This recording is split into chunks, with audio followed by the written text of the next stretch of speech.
Adrien, en 40 secondes. Oui. Quelle mer communique avec l'Atlantique par le détroit de Gibraltar? La mer Rouge. Sous quel autre nom connaît-on la mer des Caraïbes? La mer Rouge. Non. Quelle mer fermée de l'Asie occidentale est bordée par la Jordanie et par Israël? La mer Rouge. Quelle mer faisant partie de l'océan Arctique borde Sibérie? Ah, la mer Rouge. Quelle mer éditée par Boom Studio et dont la publication a commencé en décembre 2019 en est à sa 4e issue? La mer Rouge. Oui! Même. Ouya. Je l'ai, j'ai compris. Excellent. Journal de bord du vaisseau Hypersensas. Cela fait à présent 29 UT que l'ensemble de l'équipage est confiné dans ses quartiers par mesure de sécurité. Par chance, les systèmes de communication sont toujours opérationnels et cela grâce à l'aide de notre passager clandestin Squirrels Craig. Nous sommes en mesure de fuser notre émission de Comics Outcast à travers le Bouillard Space. Je suis Sam Le Peramana et pour m'accompagner dans cette aventure Cosmico Comics, j'ai avec moi 3 chroniqueuses de renom. Et pour commencer, nous avons un rare spécimen de la planète Renoton B, connu aussi bien pour son travail passionné et son amour pour les comics que pour sa mauvaise foi. Salutations, Ben. Salutations. Comment vas-tu ? Je ne suis pas d'accord, je ne suis pas de mauvaise foi. J'avais aussi des invités de Renault, du coup. Oh, bonsoir. Elle est bien. alors, tu vas bien ? Ben oui, ça va très bien. Je suis confiné comme vous tous et toutes. J'espère soyez chez vous, restez chez vous, lavez-vous les mains. Je me lave beaucoup les mains, au point que j'ai des mains de parchemin. Et sinon ça va, écoutez, voilà, comme d'habitude. Ouais. Qu'est-ce que tu fais en ce moment ? Qu'est-ce que tu lis depuis ta cabine ? C'est ta cabine. Écoute, j'ai entrepris un mini chantier, c'est de ne pas rattraper mon retard sur mes lectures, parce que c'est ce que tout le monde fait. Donc du coup, moi j'aime bien être comme un saumon, tu sais, à contre-courant. Oui. Du coup, je lis que des issues 1 de Comics VO que je m'étais noté sur un coin de table. Et après, si c'est bien ou pas, en fait, je fais un peu ce qu'on fait dans Comics Outcast, mais avec que les 1. D'accord. Et pour l'instant, j'ai maté quelques trucs assez cool. Et sinon, en relié, j'ai commencé Mouse Guard, parce que c'est quand même un monument, et vu que je suis dans ma boom frénésie, voilà, Mouse Guard, voilà, c'est très bien dès le départ, donc je suis très content. Et de quoi tu nous parles aujourd'hui ? Eh bien, je vais vous parler de flèches, de cagoules, de ninja, et de baston, et de sitcom. Elle est sortie majeure de ses classes dans tous les domaines. Elle a pourfendu les hordes abyssales du système Glénat et sauvé les peuples du Black Label. Je vous demande d'accueillir notre agent d'élite. Salutations Nuvray. Comment ça se passe ta quarantaine ? Très, très, très bien, mis à part que c'est un peu dur de ne pas aller combattre dans de nouvelles planètes. Je comprends. Ma cabine est très petite face à l'immensité oui. interstellaire. Est-ce que tu as le temps de lire ou de faire des choses en ce moment ? Eh ben oui, j'ai rattrapé mon retard en lisant Deceased, enfin. J'ai adoré, c'était fantastique. C'est cool. Et de la lecture un petit peu plus enfantine avec Le Cercle du Dragon T. Donc voilà, je conseille, c'est disponible en VF. Donc il me semble qu'il a été récompensé en Angoulême, peut-être. C'est Bliss Comics. Bliss. Ok. Et enfin, notre droïde de protocole, à la fois cyberchroniqueur et bio-réalisateur, Adr I1Z2E. As-tu bien rechargé tes accus pour ce soir ? Ils sont à 200%. Et alors, est-ce que tu as des lectures en ce moment sur ton holo-tablette ? Eh ben, ouais, pas mal. Figure-toi que j'ai fait le pari de finir les comics qu'on m'avait prêtés, en prio. Ah, tu viens me rendre mes bouquins ? Yes. Du coup, j'ai lu Gérard. Alors bon, ça c'est à moi en l'occurrence, mais Gérard de l'excellent Mr. Box. Ah bah, je n'avais Mr. Box, excellent. J'ai lu Nebuli de Becky Cloonan, qui est assez gaguesque, qui est assez marrant. Également ton Mickey Adventure, qui est enfin très très cool. Land Call Tarot, que j'ai pas méga aimé. Est-ce qu'on peut percer le mystère de savoir si c'est le mien ou celui de Sam, du coup ? C'est le mien, c'est sûr. Je lui ai laissé après l'émission qu'on avait enregistrée sur le... Tu m'as volé, très bien, t'es un voleur, très bien. C'est réglé ? Non. Et voilà, et du coup, Adrien, tu avais fini ? Et ton sentiente aussi. Mais bref, voilà, que de bonnes choses. Et puis j'ai commencé aussi quelques issues comme Ben. Et voilà, tout va bien. Quelques films, des jeux, une confinade plutôt bien consommée.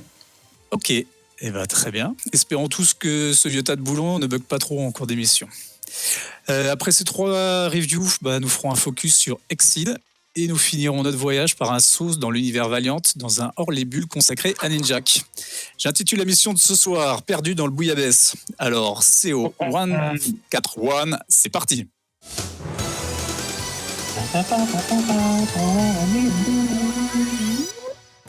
Excellent. Et c'est le moment, du coup, des reviews. Donc les reviews, c'est quoi? C'est 3 comics sélectionnés par nos chroniqueurs. Ils en ont lu les 3 premières issues et ils nous les présentent en nous disant pourquoi ils les ont choisis, ce qu'ils en ont pensé et s'ils nous les recommandent. La première review, ça va être toi, Ben. Oh mais non, pourquoi moi? Toujours moi. Ok. Et tu vas nous parler de De Hawkeye, Freefall. Freefall chez Marvel Comics. C'est écrit par Matthew Rosenberg, dessiné par Otto Schmidt. C'est une série qui a débuté en janvier dernier et qui en est déjà à sa 4e issue. Alors qu'est-ce que tu peux nous en dire, Ben? C'est ongoing, contrairement à pas mal de titres que j'ai chroniqués dernièrement qui étaient souvent des mini-séries. Et du coup, ça fait plaisir parce que vu que ça m'a plu, je spoil mon avis, et je suis bien content de pouvoir le retrouver. Alors du coup, oui et non, parce que tout est bloqué. Mais une fois que ça sera débloqué, ça sera un truc régulier. T'as parlé de la team qui fait ça. Juste une petite précision sur Otto Schmidt, c'est qu'il a bossé sur Green Arrow chez DC, donc l'archer, ça lui parle, quoi. Les flèches, les arcs, tout ça lui parle. Moi, sur Hawkeye, j'étais resté sur le Hawkeye de Matt Fraction et de Alexandre Aja. David Aja. Alexandre Aja, c'est le cinéma. Je confonds, peut-être ils sont frères, on ne sait pas.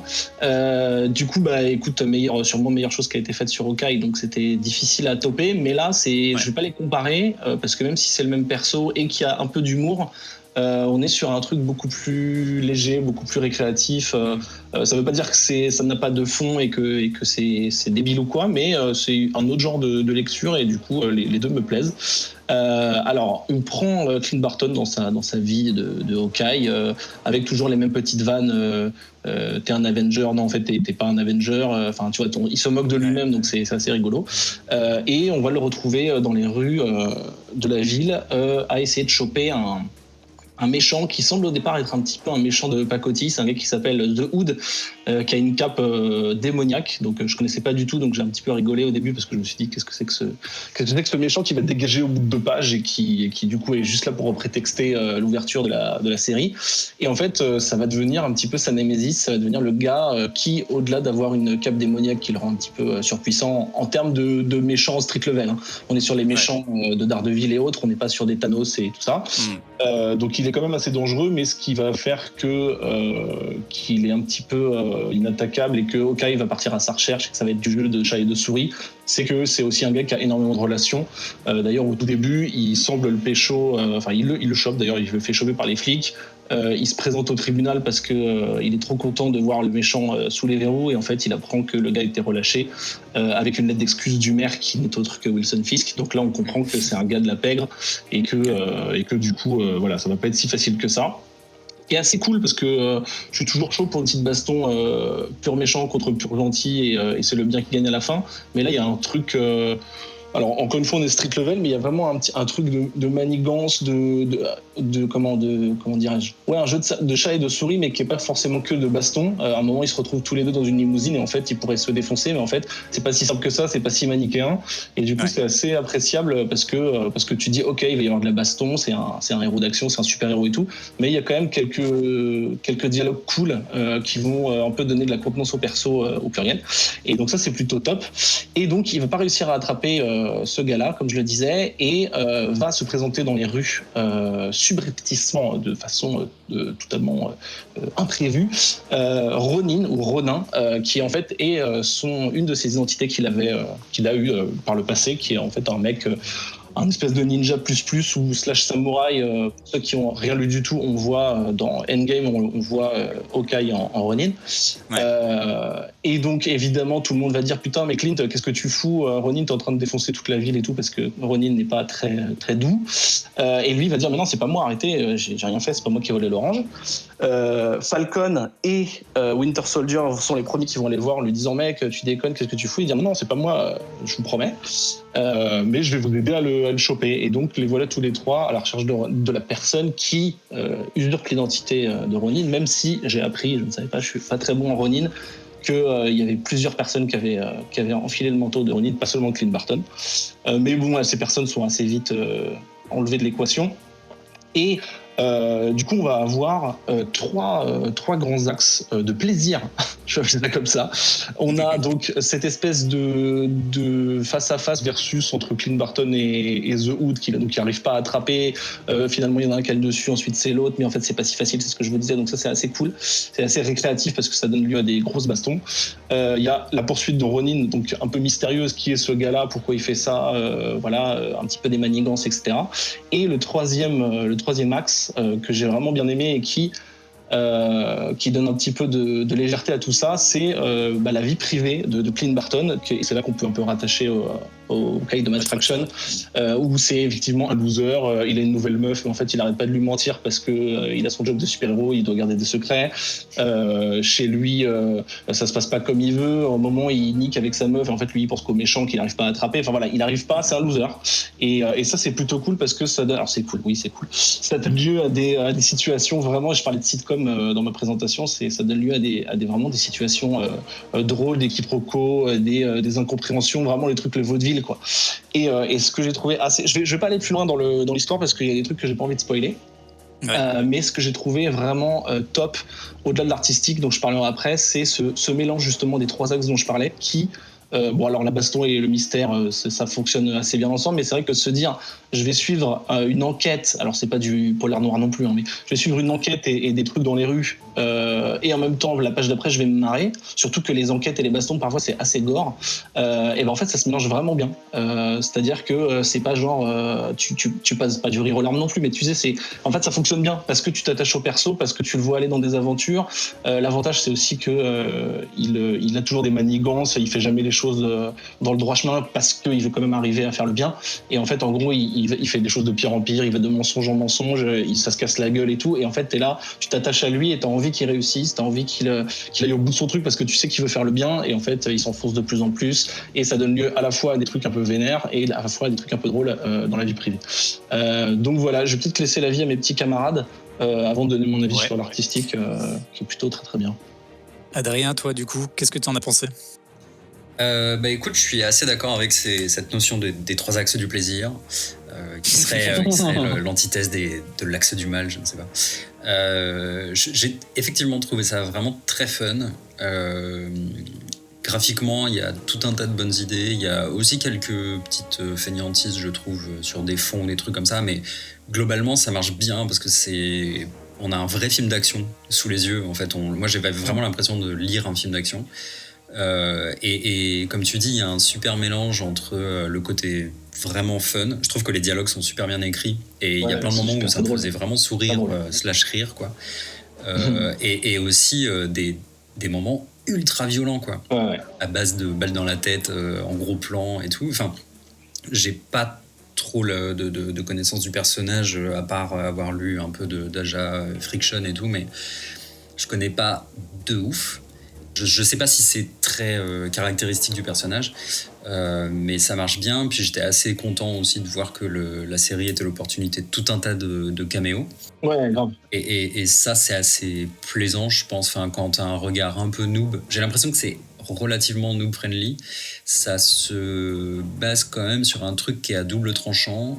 C'est le Hawkeye tourné à un peu à l'autodérision. Alors ça, c'est chouette, limite au ridicule.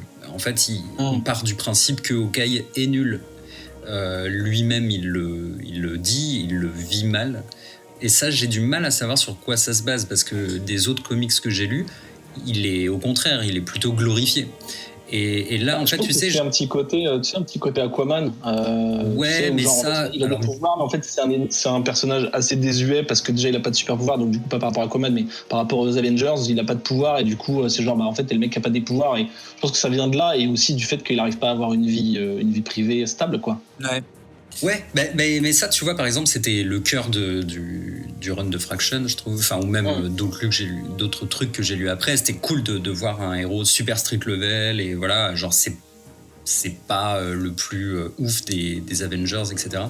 Mais là, dans le nouveau run, c'est un poil poussé, c'est un poil exagéré, quoi. Est-ce que c'est de la faute du MCU qui l'a un petit peu trop relégué en bas, que c'est devenu une sorte de mème internet contre lequel Marvel a plutôt choisi d'embrasser que de se battre. Ouais, après, dans Age of Ultron, c'est lui qui sauve le truc, mais oui, je vois ce que tu veux dire.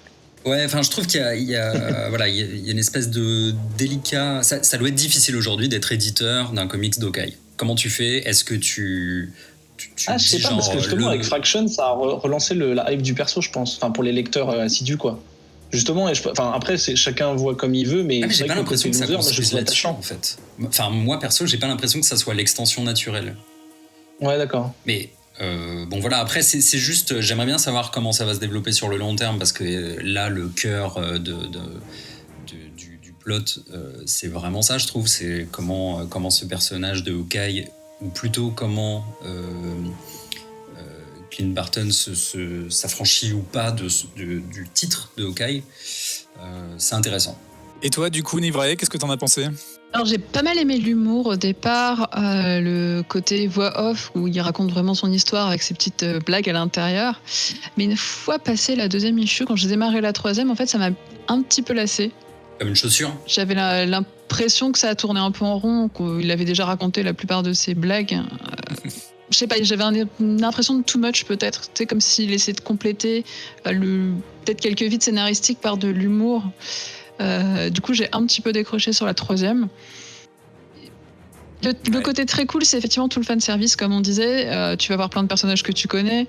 T'as l'humour aussi qui est là et qui est quand même assez agréable. Les couleurs, c'est hyper punchy, ça marche plutôt bien. Et je crois que c'est Adrien qui le remontait, qui a quelques fainéantises sur les décors.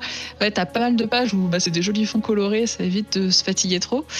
Mais voilà, c'est agréable. Après, juste la troisième issue m'a semblé un peu too much par rapport à tout le reste.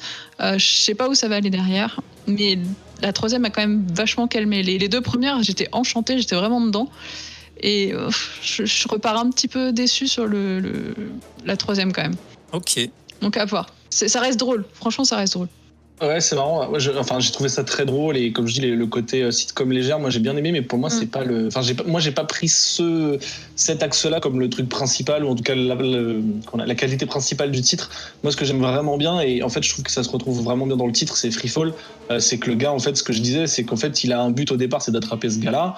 Il y a évidemment des obstacles qui vont se présenter et en fait, il dit ok, il faut que j'arrive à faire ça. Pour ça, il faut que je transgresse la loi. Mais en même temps, j'ai fait ça. Ah merde, putain, j'ai fait une connerie. Comment je répare en faisant une autre connerie encore plus grosse, en transgressant encore plus de trucs. Et en gros, pour moi, c'est voir ce gars en fait plonger dans il s'enfonce dans ses mensonges, dans ses histoires. Exactement. Et du coup, moi, j'ai trouvé attachant dès le départ, plus avec ce côté loser, comme on disait. Et c'est vrai que j'ai pas tiré le truc.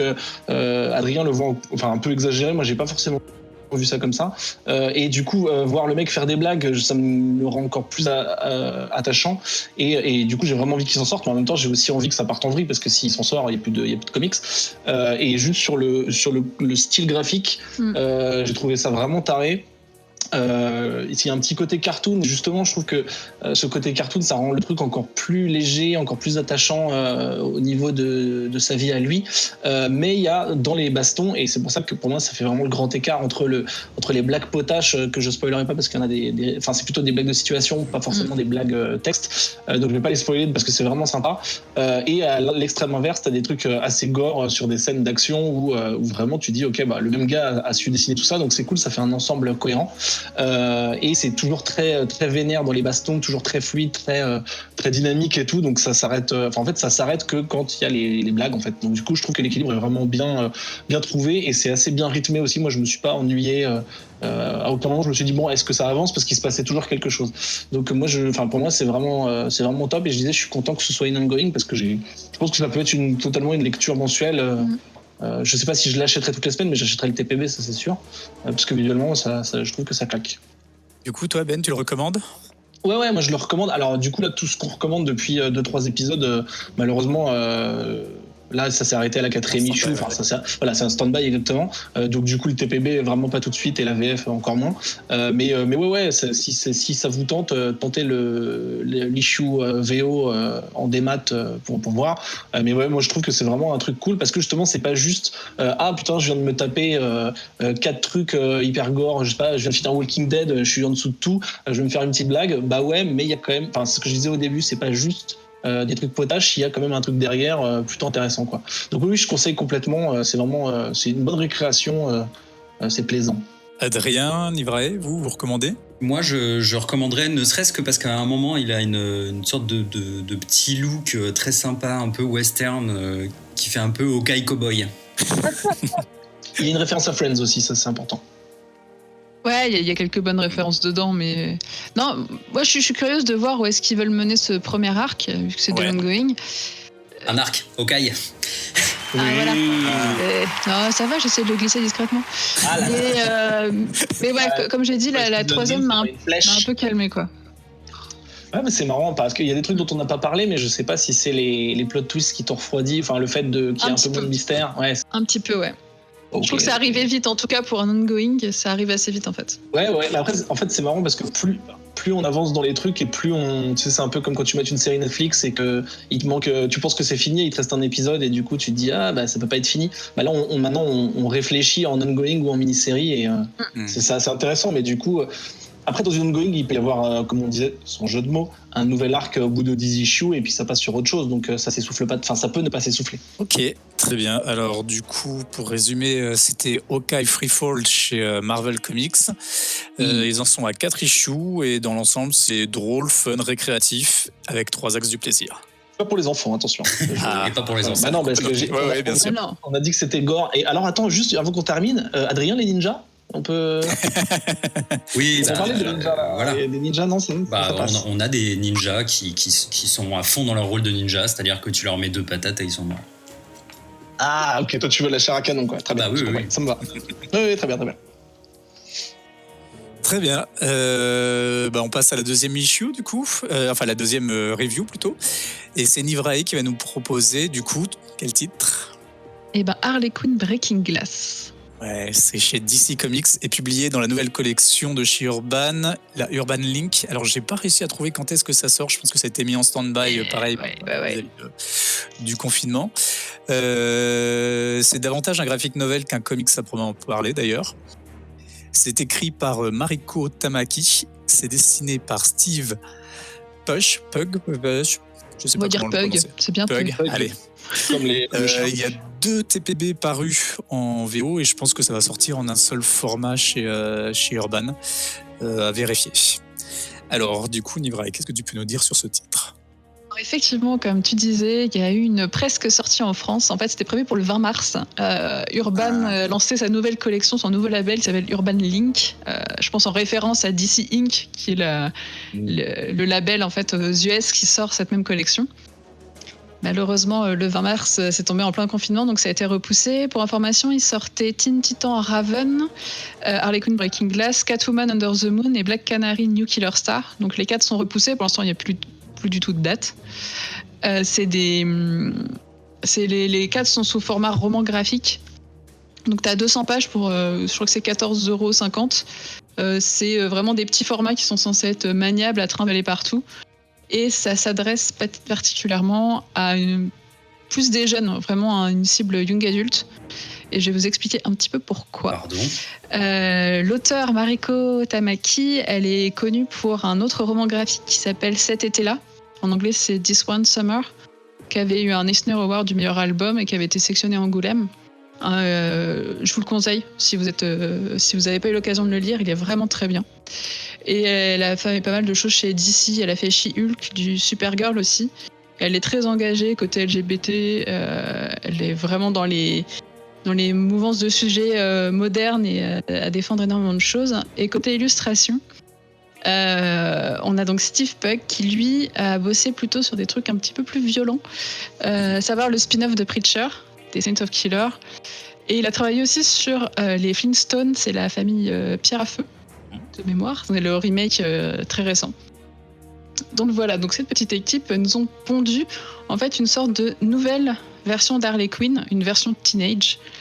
Donc on part sur Arline qui a 15 ans et qui débarque à Gotham City chez sa mère grand.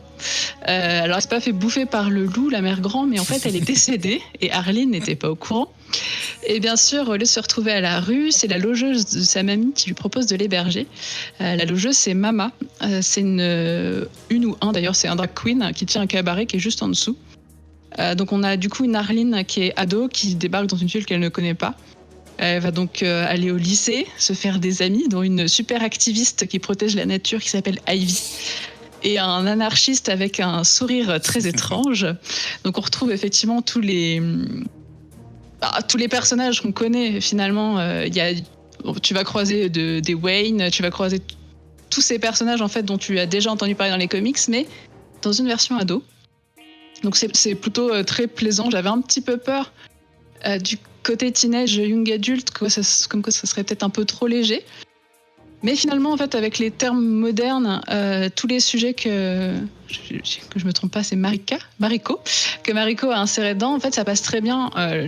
On a vraiment une Arline qui va essayer de découvrir cette vie avec Ivy derrière qui va la pousser pour lui dire à mort le patriarcat, à mort tous ces gens riches qui veulent écraser les pauvres. Enfin, t'as vraiment des thèmes très très cool là-dessus. Et puis derrière ça, tu as les dessins. Et là, je pense que c'est quelque chose de très très fort dedans. Alors, attention, dans la collection, ils ne sont tous pas aussi réussis visuellement. Celui-là, il est vraiment impressionnant. Donc, tu te retrouves avec une Arline qui est très jeune, avec ses petites couettes. Elle a un visage un peu poupon, avec des petites joues et tout. Elle est vraiment très mimi. Et tu as du coup des dessins qui sont en sorte de dégradé de bleu-gris. Beaucoup de monochrome. Et tu as aussi des pages en bichrome avec des fonds rouges très très forts. Plus tu avances dans l'histoire et plus tu auras de rouge présent. Tu as aussi des sortes de flashbacks qui sont en couleur sépia. Ça rend super bien. Tu te retrouves avec des pages mais vraiment magnifiques. Tu sais, t'aurais envie d'arracher la page et l'accrocher au mur. Les costumes, les tenues, tout est très moderne, vachement bien réfléchi. T'as pas une Harley Quinn en mini short. Ouais. C'est vraiment... elle modernise le personnage, quoi, vraiment. Donc c'est très cool. Alors j'aurais juste un petit reproche à faire sur la VF. Ils ont fait des trades un petit peu bizarres. Je pense qu'ils n'ont pas réussi à s'en sortir avec le personnage de Mama dont je parlais tout à l'heure, qui est un drag queen. Ouais. Ils n'ont pas trop su s'ils devaient la mettre au féminin ou au masculin, qui n'est pas un problème en anglais. Et en français, c'est un peu bizarre. C'est complètement con d'ailleurs parce qu'ils donnent la réponse dès le début. Hein. Ouais, en fait, en anglais, elle l'appelle a fairy god person. Oui, mais ils disent I quand ils parlent de lui, quand genre. Bah ouais, donc c'était logique. Et en français, ils ont traduit ça en marraine féerique. Ouais, mais c'est. Oui, mais tu peux quand même dire lui, tu vois. Oui. Genre en gros. Ouais, mais tu vois, le marraine donne une direction féminine en fait automatiquement. Ah non, mais ça c'est normal. Ça c'est normal, mais. Oui, mais t'aurais pu dire c'est sa marraine, il s'habille, tu vois. Voilà, c'est ça. Marche, tu ouais, vois. c'est un petit peu. Après, il y a pas une chose comme ça où je sens que la traduction elle est un petit peu. Non, c'est pas un problème de traduction, je pense. Je pense que là pour le coup c'est assez pertinent. Ouais, bien sûr. Après, vu leur cible et tout, ils ont sûrement pris des grosses pincettes pour justement essayer de. Ah, mais tu vois, en anglais, c'est vraiment God person, c'est pas Godmother ou Godfather. Ouais, je sais pas. T'as vraiment des choses comme ça qui sont mises pour justement ne pas mettre de sexualité au personnage. Mais je sais pas, peut-être qu'il aurait fallu essayer de traduire ça autrement pour justement suivre ça. Du coup, t'as lu l'entièreté ou pas? Alors oui, j'ai lu l'entièreté. En fait, comme j'ai la version française, c'est compliqué de pas tout lire parce que tu l'as là, ça fait 200 pages. Je crois que c'est 80 premières pages pour avoir les 3 issues, donc ouais, non, tu vas jusqu'au bout. Une fois que t'as tout dans les mains, c'est pas possible de t'arrêter. Les dessins sont tellement cool et puis bon, t'es embarqué dans l'histoire, ça reste du young adulte, donc c'est pas hyper complexe. Ça se lit tout seul. J'aime pas quand on dit ça, mais ça. Disons que ça. Je suis pas d'accord. une grande aventure avec. Je sais pas. C'est quand même très très accessible. Bon, du coup, Ben, tu veux donner Oui, ton mais ça avis? veut pas dire que c'est plat. Oui, en fait, non, c'est juste que je bondissais sur le truc parce que c'est ce que moi j'essaye d'arrêter de faire. Bah, après, c'est un choix perso, mais de dire c'est pour les. Alors, c'est pas pour les enfants, là, c'est plutôt comme dit Hélène, c'est pour les ados, les jeunes adultes, quoi. De dire. Alors, c'est un défaut de langage, mais de dire. C'est pour les jeunes, donc c'est pas très compliqué ou c'est pas très profond. Et je trouve ça dommage de dire ça, surtout que, enfin, de manière générale, après des fois c'est vrai, hein, mais je trouve ça dommage parce que moi j'ai trouvé justement, même si la cible c'est les young adultes comme on dit, j'ai trouvé qu'il y avait plusieurs niveaux de lecture, que ça prenait pas le lecteur pour un débile, ou en tout cas que ça mâchait pas le travail, ou que ça, comment dire, ça vulgarisait pas quoi que ce soit.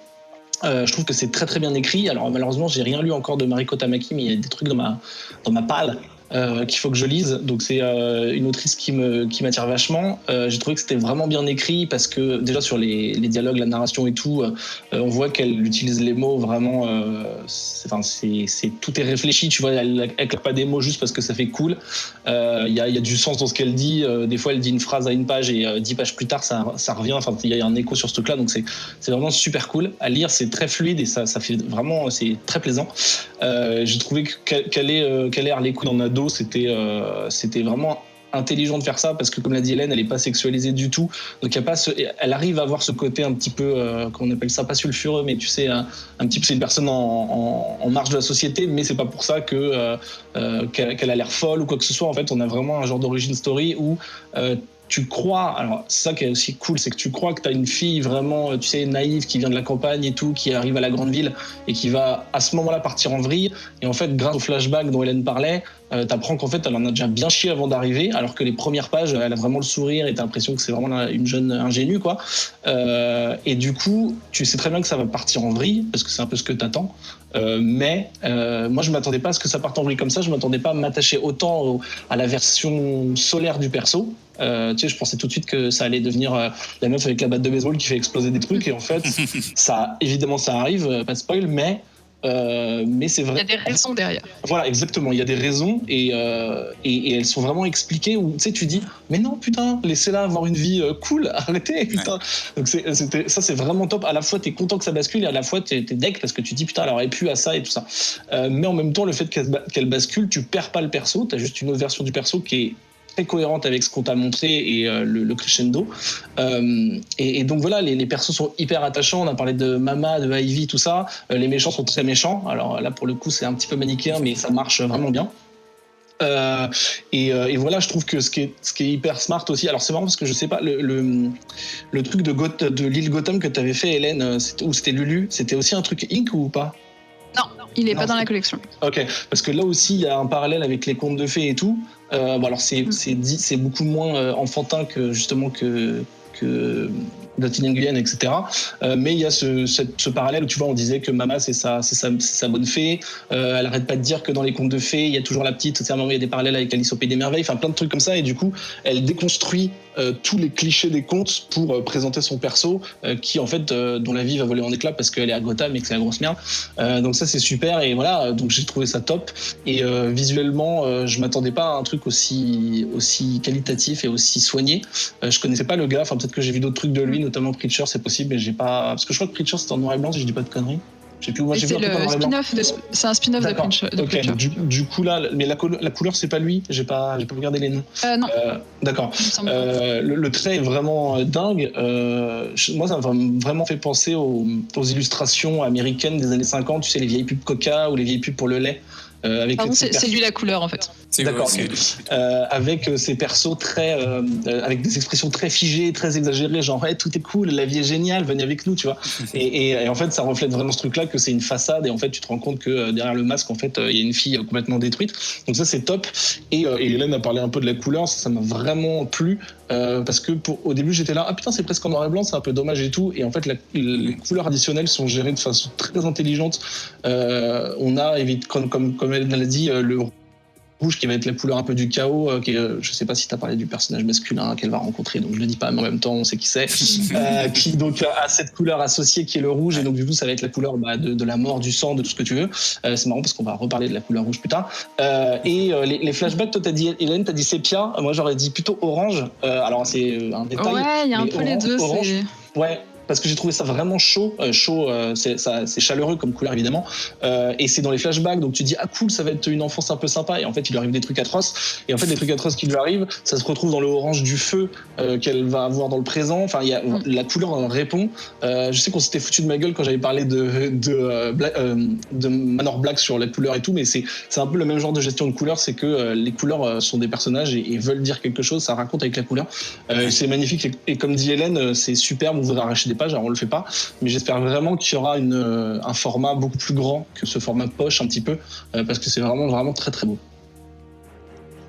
Ok, très bien, c'est très complet. Adrien, toi de ton côté, qu'est-ce que tu en as pensé ? Je vais pas répéter ce qu'ont très bien dit mes camarades, notamment sur la qualité graphique du titre, parce que c'est vraiment le truc, je pense qu'il faut retenir du comics, c'est que c'est vraiment magnifique. Mais au-delà de ça, moi j'aimerais quand même un peu me mettre en opposition à ce débat sur genre est-ce que c'est teenage, enfin que la collection annonce un truc pour les 15 ans et tout ça, ok soit, mais je vous laisserai pas dire que c'est teenage, c'est pas parce que c'est des adolescents que c'est traité comme un truc un peu débilo léger. Je suis entièrement d'accord. Non, c'est pas traité comme un truc débile, c'est dans le sens où tu vas pas avoir une grande complexité dans le scénario. T'as pas, comment dire, à te creuser la tête en seul moment. Ça reste très accessible. Enfin, je suis pas d'accord dans le sens où ça parle d'énormément de sujets qui sont abordables par n'importe qui.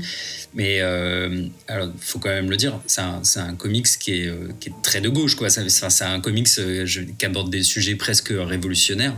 Donc via le personnage de Mama, on aborde un peu la queer culture et de façon très juste, je trouve. Et donc du coup, c'est pour ça que je suis pas trop d'accord avec ta question de la traduction, parce qu'à mon avis, ils ont fait ce qu'il fallait faire.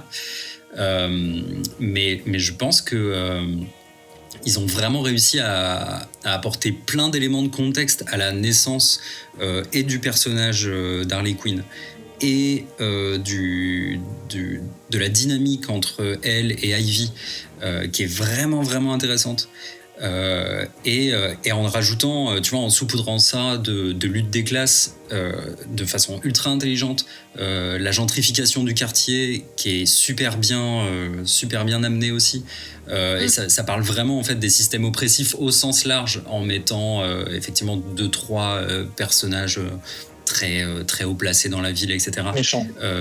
Comme tu vois bah voilà, genre le capitalisme comme figure.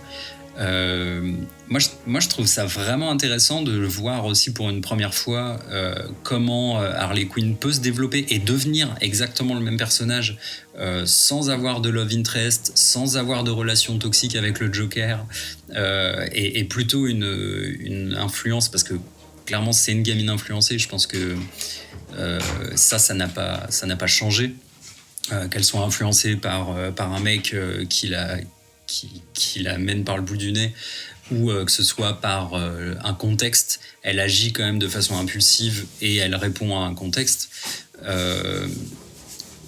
J'étais un peu déçu au début de me dire ils ont raté de montrer une Harley brillante, psychiatre ou je sais pas quoi, mais bon, c'est parce que ça se passe bien avant. Et pourtant, on arrive au même résultat qui pour moi, fonctionne vraiment super bien.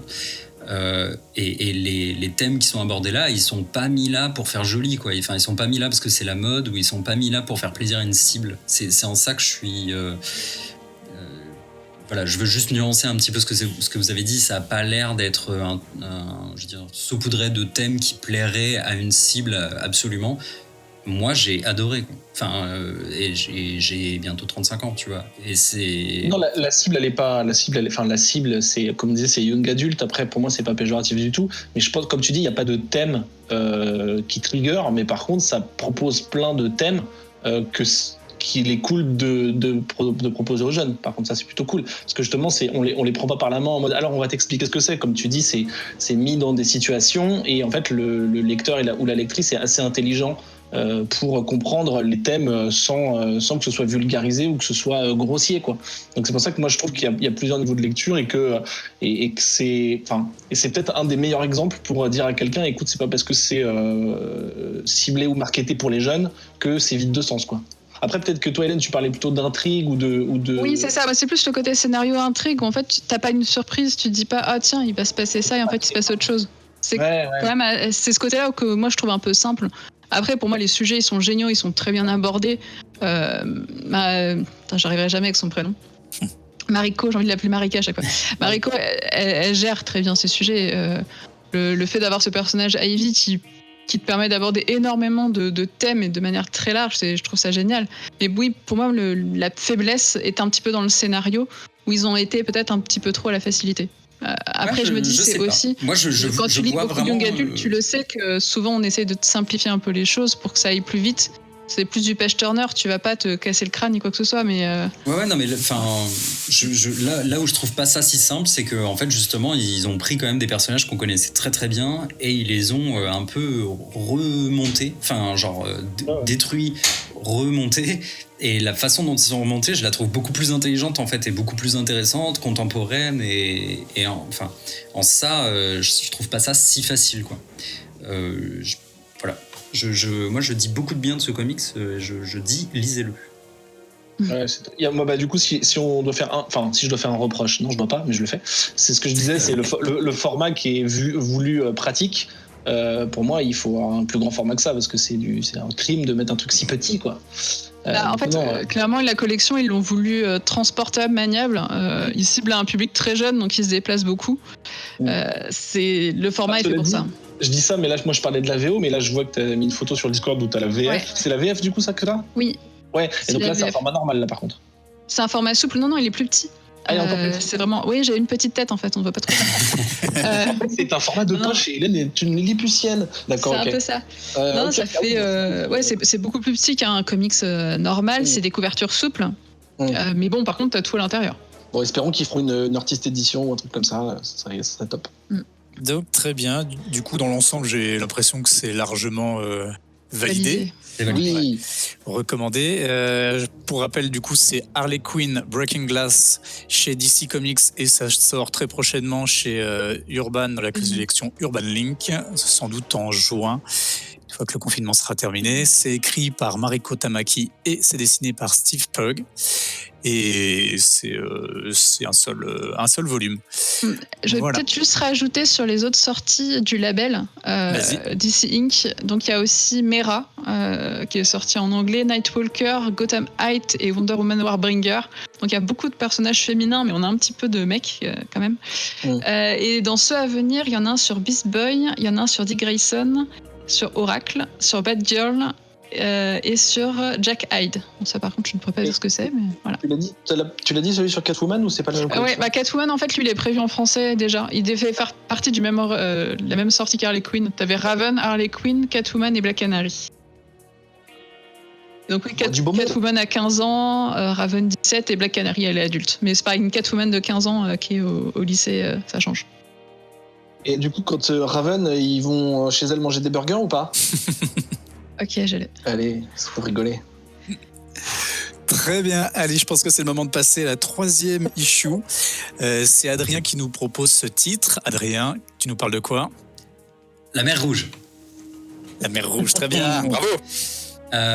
Ouais, moi je vous parle de Red Mother, un comics qui est sorti chez Boom Studio, qu'on aime beaucoup par ici, qui monte, qu'on connaît pour Faceless, Once and Future, Something is Killing the Children, Folklords, enfin on en a fait énormément ces derniers temps. Tous fait. Et à raison, puisque c'est très bien. D'ailleurs, j'en profite pour dire qu'ils ils viennent d'annoncer un petit deal de premier regard avec Netflix, ce qui est tout à fait intéressant pour eux. Ouais. Et donc là, Red Mother, un comics qui est écrit par Jeremy Owen, qui avait déjà fait The Beauty ou The Realm, et l'artiste est Danny Luckert, qu'on a vu sur Régression. C'est un comics que je qualifierais de horreur / mystère. C'est un habile mélange des deux. Où on rencontre Daisy McDonough, Daisy qu'on ne connaît pas bien dès le début. En fait, on apprendra un petit peu à connaître le personnage au fil des issues. C'est vraiment une histoire character-driven, comme on dit. Et on la retrouve dans la rue avec son amoureux. Ils discutent, ils ont l'air très très très très heureux. Et ils évoquent l'idée de rejoindre Paris. Alors c'est le nom, c'est pas une ville, c'est le nom de la meilleure amie de Daisy, qui est, elle, en partance pour la Norvège. Elle est critique culinaire de métier. Et elle va partir en Norvège et elle invite Daisy à venir. Daisy propose à Luc, donc son mec, de venir avec elle. Genre, viens, on va en Norvège, on voyage ensemble pour la première fois. Ça sera un petit peu un test pour notre couple et tout ça. Ils ont l'air très emballés par l'idée. D'ailleurs, ils s'emballent littéralement sur le trottoir.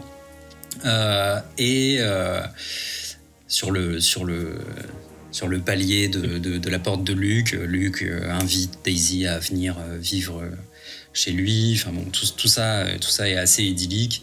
Ils font un petit détour par un parc dans lequel, ou du moins depuis lequel, Luc entend une voix qui semble crier ou quelque chose comme ça. Donc il y va, et à peine avoir passé un pied dans ce parc, il dit juste oui mère, j'arrive.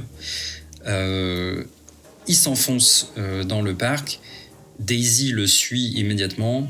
On le voit disparaître comme dans une sorte de trou noir, la main tendue à l'aide. Un coup de fusil peut-être vient se loger dans l'œil droit de Daisy. Fin, blackout, espèce de flash rouge. On y voit alors peut-être du sang, mais aussi peut-être une forme. Et tout de suite, c'est très, très intriguant. La jeune Daisy se réveille à l'hôpital quelques temps plus tard. Et là, en fait, elle est accueillie un peu par la police. Donc, elle a perdu un œil, clairement, dans la bataille. La police lui dit que, voilà, on l'a retrouvée dans un parc, que son mec a disparu. Et ils sous-entendent plus ou moins qu'il pourrait être impliqué dans l'accident. Ce qui, elle, l'énerve un petit peu, parce que, clairement, c'est pas comme ça que ça s'est passé dans ses souvenirs.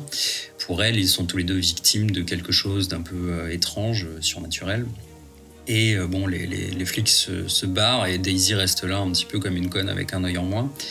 Il y a des sortes de petites ellipses temporelles. On voit sa guérison s'amorcer, et puis aussi la gestion du traumatisme. Il faut qu'elle gère à la fois ce qui vient de lui arriver, la perte de son œil, et puis le fait que son mec ait disparu alors qu'ils étaient sur le point d'emménager ensemble, etc. Blablabla.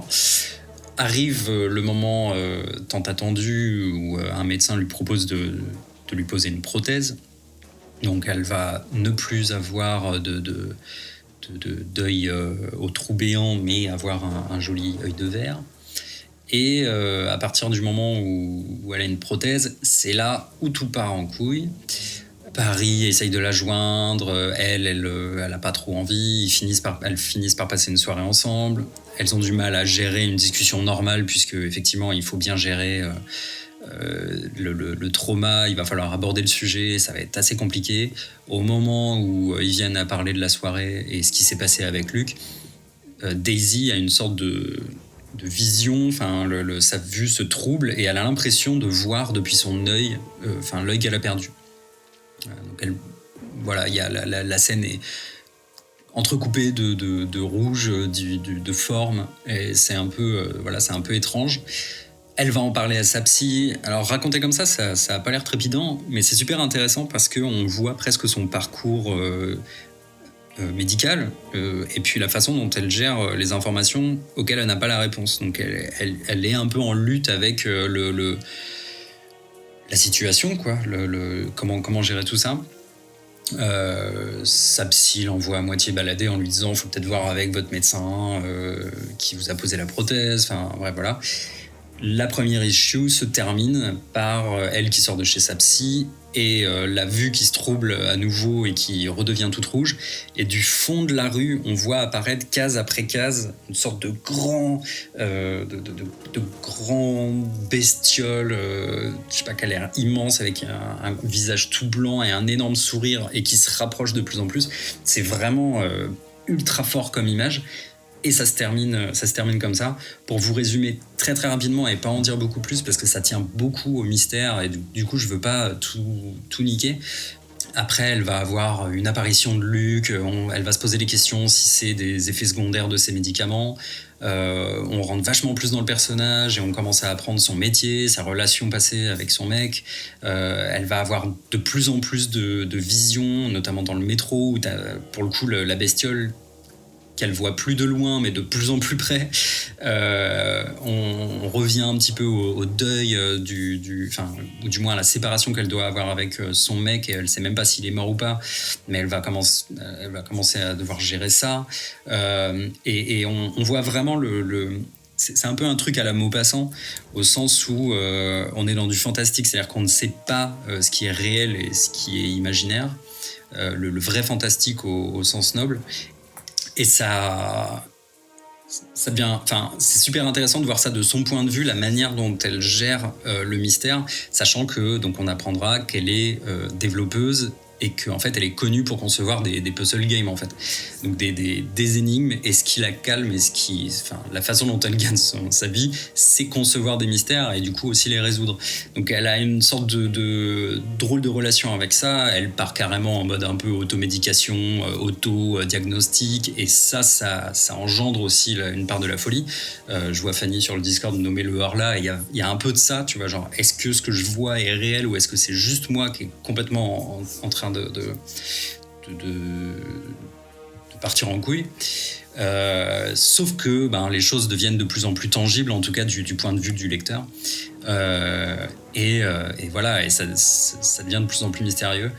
Il y a une résolution du mystère et un rythme qui est assez particulier, qui est assez lent, mais que je trouve assez jouissif pour ma part. Alors moi, mes axes de plaisir seront assez simplement les artworks de Danny Lukert. Clairement, l'univers graphique est assez ouf. Il y a des mises en page ultra ambitieuses qui soulignent cette ambiance assez particulière entre horreur et drame très personnel. Il y a par exemple des planches qui symbolisent l'ellipse temporelle, qui sont super bien faites, qui disent en très peu de cases et en très peu de mots comment le personnage évolue, et c'est super bien vu. Il y a des mises en scène qui arrivent à faire basculer le comics d'un temps très calme, introspectif, à des espèces de chocs, de visions violentes et subites, qui ça fait vraiment des effets de splash screen, quoi. Tu tournes la page et soudain, bam, tu t'es aussi surpris qu'elle, en fait, des visions qu'elle a, et ça apporte vraiment une forme de surréalisme à la situation, une forme d'horreur un peu froide que toi tu bouffes en même temps qu'elle. Ça fout presque le vertige, et voilà, j'ai complètement dévoré ces 3 premières issues. J'ai trouvé ça assez dynamique, vraiment super intéressant. Le personnage principal, je trouve vraiment intriguant et bien écrit.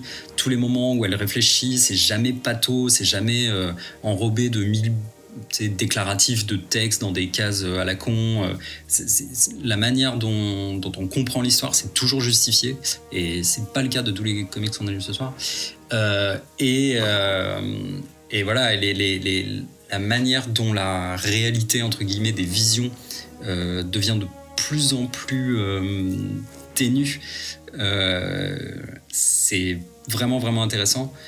Je suis pas certain que ce soit absolument à lire en issue, parce que on voit que tu vois, les issues 3, 4 ralentissent un petit peu. Donc là, c'est un ongoing et forcément, c'est en pause.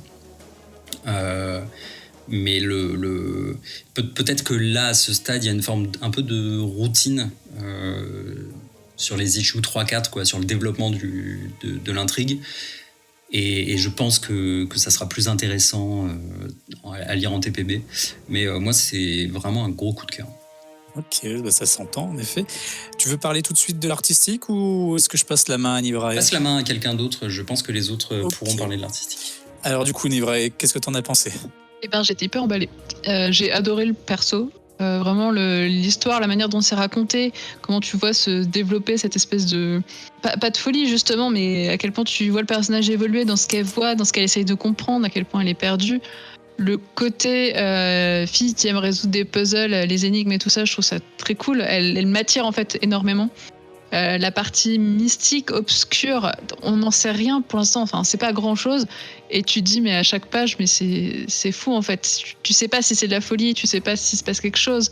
Et tu commences à voir des personnages bizarres. Enfin, ça me fait même avoir peur des grands-mères, tu vois. J'ai peur d'un truc, en fait. C'est la conclusion de ce truc-là. J'ai peur d'être déçue parce que ça monte de manière un peu crescendo. Là, quand tu arrives à la 3e issue, tu commences à faire... il va se passer des choses, en fait. Enfin, tu sens qu'à un moment, ça va décoller. Et ça me fait très peur. J'ai l'impression que ça va être dans l'issue 5, peut-être. À la fin de l'issue 4, il se passe un truc où tu te dis, ok, voilà, c'est sûr que ça va s'accélérer un grand coup, quoi. Mais du coup, c'est ça, si c'est un ongoing, est-ce que ça va être un 5, 6 ? Je sais pas, ça m'inquiète un peu là-dessus et j'aimerais une fin qui soit moins à la hauteur de ce qu'on a là dans les 3 premières issues. Alors après, pour le dessin...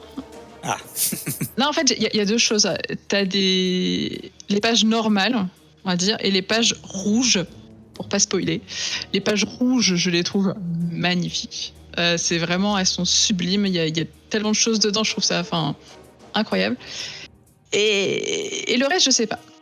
En fait, il y a un côté un petit peu peut-être trop réaliste, copie de photo, dessin sur photo. Je sais pas, c'est bizarre, sur le visage des personnages, il y a un truc, tu sais, pas de la rotoscopie, mais presque, qui m'a parfois un peu gênée. Et en fait, quand tu switches entre les 2 types de dessins, à chaque fois, en fait, le retour un peu dans la réalité, quand t'es hors des cases rouges, j'ai toujours un petit c'est vrai que c'est ça, en fait. Ouais. Après, ça m'a pas traumatisé, ça m'a pas du tout empêché de lire. Simplement qu'effectivement, au début, les premiers visages, ça surprend un petit peu. J'ai plus trop l'habitude de lire des trucs comme ça. Pardon, je l'ai pas dit tout à l'heure, il y a un truc que je trouve assez intéressant, c'est que le personnage principal de Daisy, elle a un physique particulier.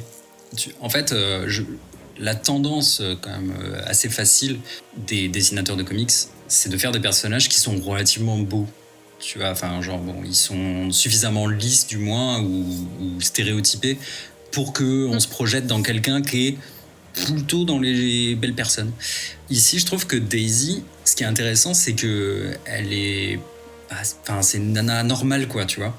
Peut-être que ça choque... En refaite, quoi, tu vois, c'est sûr qu'elle fait normal. Ouais, tu vois, je sais pas, elle a une petite bosse sur le nez, tu vois. Enfin, ce genre de détail qui fait que... je sais pas, c'est une vraie personne. Alors peut-être que du coup, ça vous donne la sensation que ça fait un peu photo. Mais moi, je trouve que ça fait... Je sais pas, il y a un espèce de truc anti-canon de beauté et tout ça que je trouve vraiment intéressant, en fait. Mais... Après, au-delà de son physique pur, son allure et la façon dont elle s'habille, la façon dont elle se coiffe et tout, ça change à mesure que l'histoire avance et qu'elle sombre un petit peu dans ce qu'on peut qualifier de folie ou d'autres mots. Ça change, en fait. Tu vois, de même à un moment, il faut une blague sur le fait que sa copine lui dit on sort et elle lui dit non, tu vois, je suis même pas lavé, je pue. Donc enfin, tu vois, au-delà du physique, effectivement, qui est pas forcément conventionnel, il y a aussi tout le soin du perso avec elle-même, quoi, qui est intéressant. Elle est un peu comme nous en confinement, voilà. Quoi. Ok, et toi, du coup, Ben, t'en as pensé quoi de ce comics ?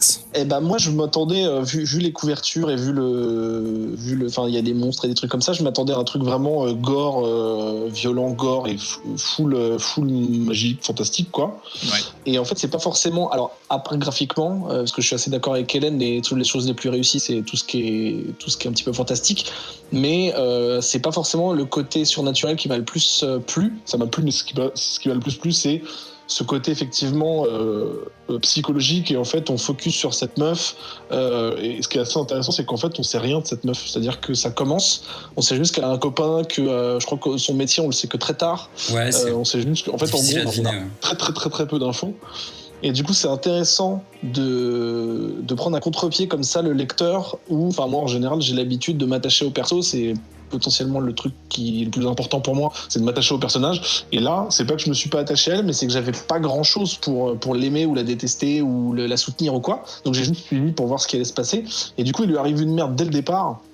Et malgré le fait qu'on connaît rien de sa vie, moi je vais avoir un peu pitié, c'est pas péjoratif, mais tu vois, je vais me prendre un petit peu d'affection pour elle en me disant merde, il lui est arrivé un truc vraiment sur le coin de la gueule, en fait, elle a rien mérité pour ça. Et en fait, j'en sais rien, si elle l'a mérité ou pas, je sais pas qui c'est, je sais pas ce qu'elle a fait. Et du coup, tout ce qui va lui arriver, cette espèce de mélange où, tu sais, un peu comme dans, comment ça s'appelle ce super film, Shutter Island, où chacun a son avis sur est-ce que ça lui arrive vraiment ou est-ce qu'il le fantasme. Enfin, il y a plein d'autres films comme ça, mais du coup, cette espèce de mélange où en fait, ça pourrait très bien être une meuf qui pète un câble pour une raison qu'on nous a pas montrée, et son mec lui a mis un coup de shotgun dans l'œil. Tiens, à ce sujet d'ailleurs, j'avais même pas pensé que ça pouvait être un coup de feu. Pour moi, c'était un truc qui lui avait percé l'œil, quoi. Mais c'est intéressant aussi de savoir ça. Donc en gros, voilà, c'est cette notion de rien savoir de la meuf, et même au bout de 4 issues, tu t'en sais pas énormément plus, tu t'en apprends un petit peu, mais au final, t'en sais pas grand-chose. Et du coup, il y a plein de trucs hors caméra, si j'ose dire, qui sont pas donnés et du coup qui permettent pas d'analyser correctement la situation. Et je trouve que c'est un bon point parce que ça te met un peu t'es en le cul entre deux chaises et tu dis ok, j'ai envie de savoir ce qui va lui arriver, mais en même temps on me dit rien, donc là et le mauvais côté de ça, je le trouve, enfin c'est comme ça que moi je l'ai pris, c'est que toutes les histoires de puzzle c'est assez cool et ça enrichit le perso, ça fait d'elle quelqu'un d'intelligent et quelqu'un qui aime comprendre ce qui se passe, et du coup on se dit qu'elle va y arriver. J'ai trouvé que c'était pas encore ça se calait pas bien dans le reste de l'histoire pour moi, au même titre visuellement que l'espèce de géant noir et blanc là dont Adrien a parlé, où il fait flipper, mais j'ai pas encore trouvé comment l'intégrer à mon interprétation de l'histoire. Et donc j'espère que du fait que c'est une ongoing, que tous les trucs vont se rattacher, qu'on va en apprendre un peu plus sur elle, sur son passé, qu'on va savoir qui est cette Red Mother, est-ce que c'est sa mère à elle, parce que tu vois ça on sait pas. Donc c'est cool parce que ça permet de spéculer sur plein de trucs et de faire du theory crafting et tout ce que tu veux. Mais du coup ce côté perdu m'a plu. J'ai trouvé que c'était vraiment j'ai vraiment vécu ça comme un thriller psychologique où la meuf elle est complètement larguée et la moindre case est une lueur d'espoir sur est-ce qu'elle va comprendre ce qui est arrivé à son mec, est-ce qu'elle va s'en sortir, est-ce que son œil lui fait voir des trucs chelous, enfin voilà, plein de questions. Donc ça c'est assez cool. Et visuellement évidemment je suis emballé par le côté je suis assez d'accord avec Hélène, je le disais, par le côté fantastique, tout ce qui est surnaturel c'est vraiment top. Maintenant j'arrive pas à savoir si visuellement tout est maîtrisé, comment dire, pas au niveau de la technique, mais au niveau de, tu vois, c'est marrant, Adrien il parlait du physique peu conventionnel et c'est un super bon point, mais est-ce que des fois du coup c'est volontairement que on a un angle de caméra un petit peu malsain ou un petit peu déstabilisant, ou est-ce que c'est raté entre guillemets, tu vois, ça on peut pas le savoir à moins de parler à l'artiste, mais du coup il y a des fois où j'arrêtais un petit peu d'être emporté en me posant la question, alors du coup c'est peut-être de ma faute, mais et c'est pas forcément négatif ce que je dis, c'est juste que j'ai trouvé que les passages humains, on va dire ça comme ça, c'est-à-dire full humain, genre une discussion dans un resto où il n'y a pas spécialement de tension psychologique, c'était un petit peu plat, quoi, un petit peu, c'était pas fou. Peut-être parce que le reste m'a emporté et que c'était déséquilibré.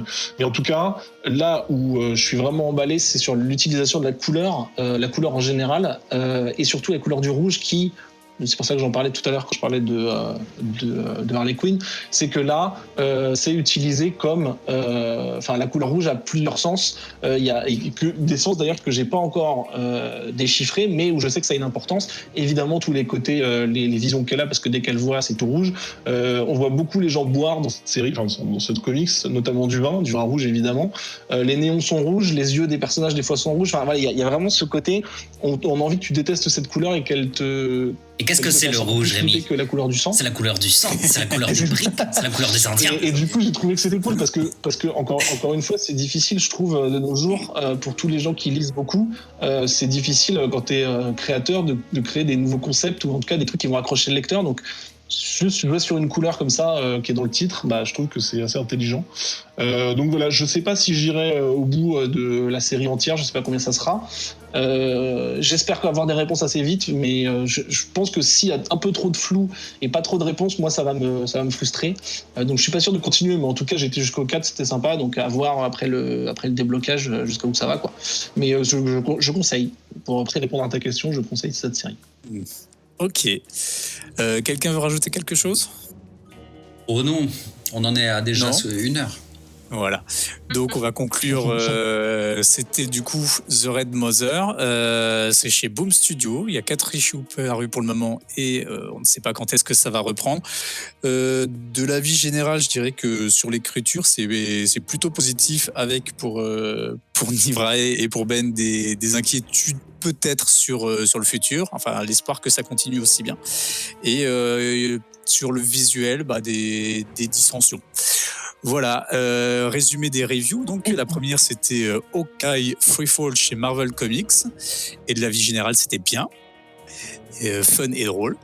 Le deuxième comics, c'était Harley Quinn Breaking Glass chez DC Comics, et pareil, ça a beaucoup plu. C'était une graphique novel, et donc c'est la fin des reviews.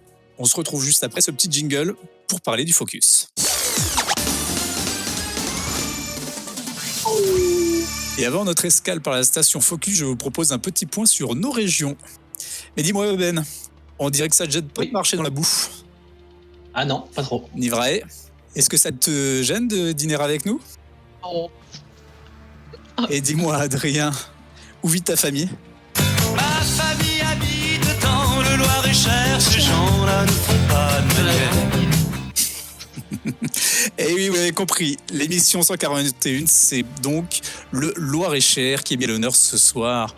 Et si vous habitez à Bayou, à Célé, à Chouf, à Concrier, à Beauchêne, à Billy, à Bourré, à Bouffry, à Busselouf, à Conan, à Courbouzon, à Épier ou à Épuisé, à Fontaine-Raoul ou aux Veuves, déjà, vous n'avez pas d'autre choix que d'aller acheter vos comics à la Fnac. Parce que j'ai l'impression que c'est un peu mort. Voilà, c'est un peu triste. Mais vous pouvez nous retrouver sur les réseaux sociaux via Twitter, Instagram et sur Facebook directement sur la page de Comics Outcast. Mais vous pouvez également venir discuter avec nous et avec tous les passionnés dans un esprit d'amour sur le groupe Bouya Comics Club. Et enfin, depuis quelques temps, vous pouvez aussi venir discuter sur le Discord du vaisseau Hyper Sensas et retrouver les communautés de toutes les émissions de notre label, à savoir à ce jour donc Comic Outcast, Whisperos et Le Défaussé. Vous pouvez également retrouver toutes les émissions du label sur notre site internet vaisseauhypersensas.fr. Et maintenant, je vous propose de passer au focus. Et le focus, c'est quoi ? Si vous nous découvrez avec cette émission, dans le focus, les chroniqueurs choisissent de revenir sur un titre en particulier, un auteur, un artiste ou encore une maison d'édition et nous en parler. Et aujourd'hui, ils ont choisi de nous parler de Exceed, qui est une série publiée par Boom Studio, encore, avec une première série de 4 issues parus en 2008, écrits par Michael Allan Dilson, illustrés par Emma Rios et mis en couleur par Chris Peter. Et une suite en 12 issues parue en 2014 avec toujours Michael Allan Nelson à l'écriture, mais cette fois avec Dan Mora au dessin et Gabriel Casata aux couleurs. Et c'est paru sous la forme d'un omnibus chez Glénat Comics en octobre 2018. Alors, Nivrae, qu'est-ce que tu peux nous dire sur Exceed ?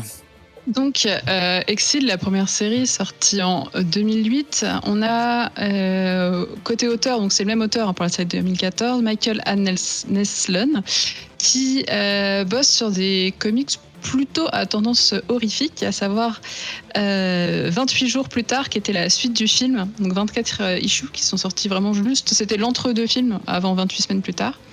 La série Dayman, Malignante aussi, qui va être adaptée normalement au cinéma par James Wan. Le film devait sortir cet été, mais je pense qu'il va être repoussé, c'est un film d'horreur.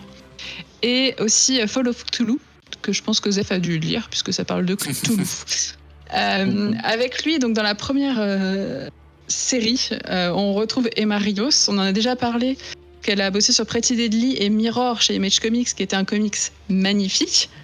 À savoir, ça va s'expliquer un peu plus tard, qu'à l'époque, Emma Rios débarquait dans l'univers du comics américain. C'est son premier comics américain. On a aussi du coup Dan Mora pour la série 2014. Lui, c'est pareil, c'était un petit nouveau à l'époque, mais il avait déjà peut-être un peu plus de talent. Côté sortie, donc c'est chez Boom Studio en VO, c'est sorti chez Glénat en VF, c'est un omnibus directement. L'omnibus contient les 2 séries. Donc ça fait un beau volume. Il est sorti en 2018 et il est dispo pour nos lecteurs qui ne peuvent pas sortir en numérique depuis juin 2019. C'est sur Isineo et Sequence City à 10 €. Si vous le prenez sur Comixology, ça sera 21 €. Donc ne le prenez pas sur Comixology, c'est très cher. Voilà, je ne comprends toujours pas les tarifs.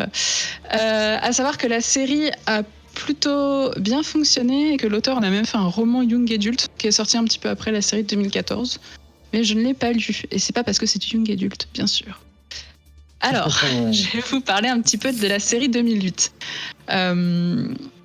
Donc, on est vraiment là pour la présentation du personnage.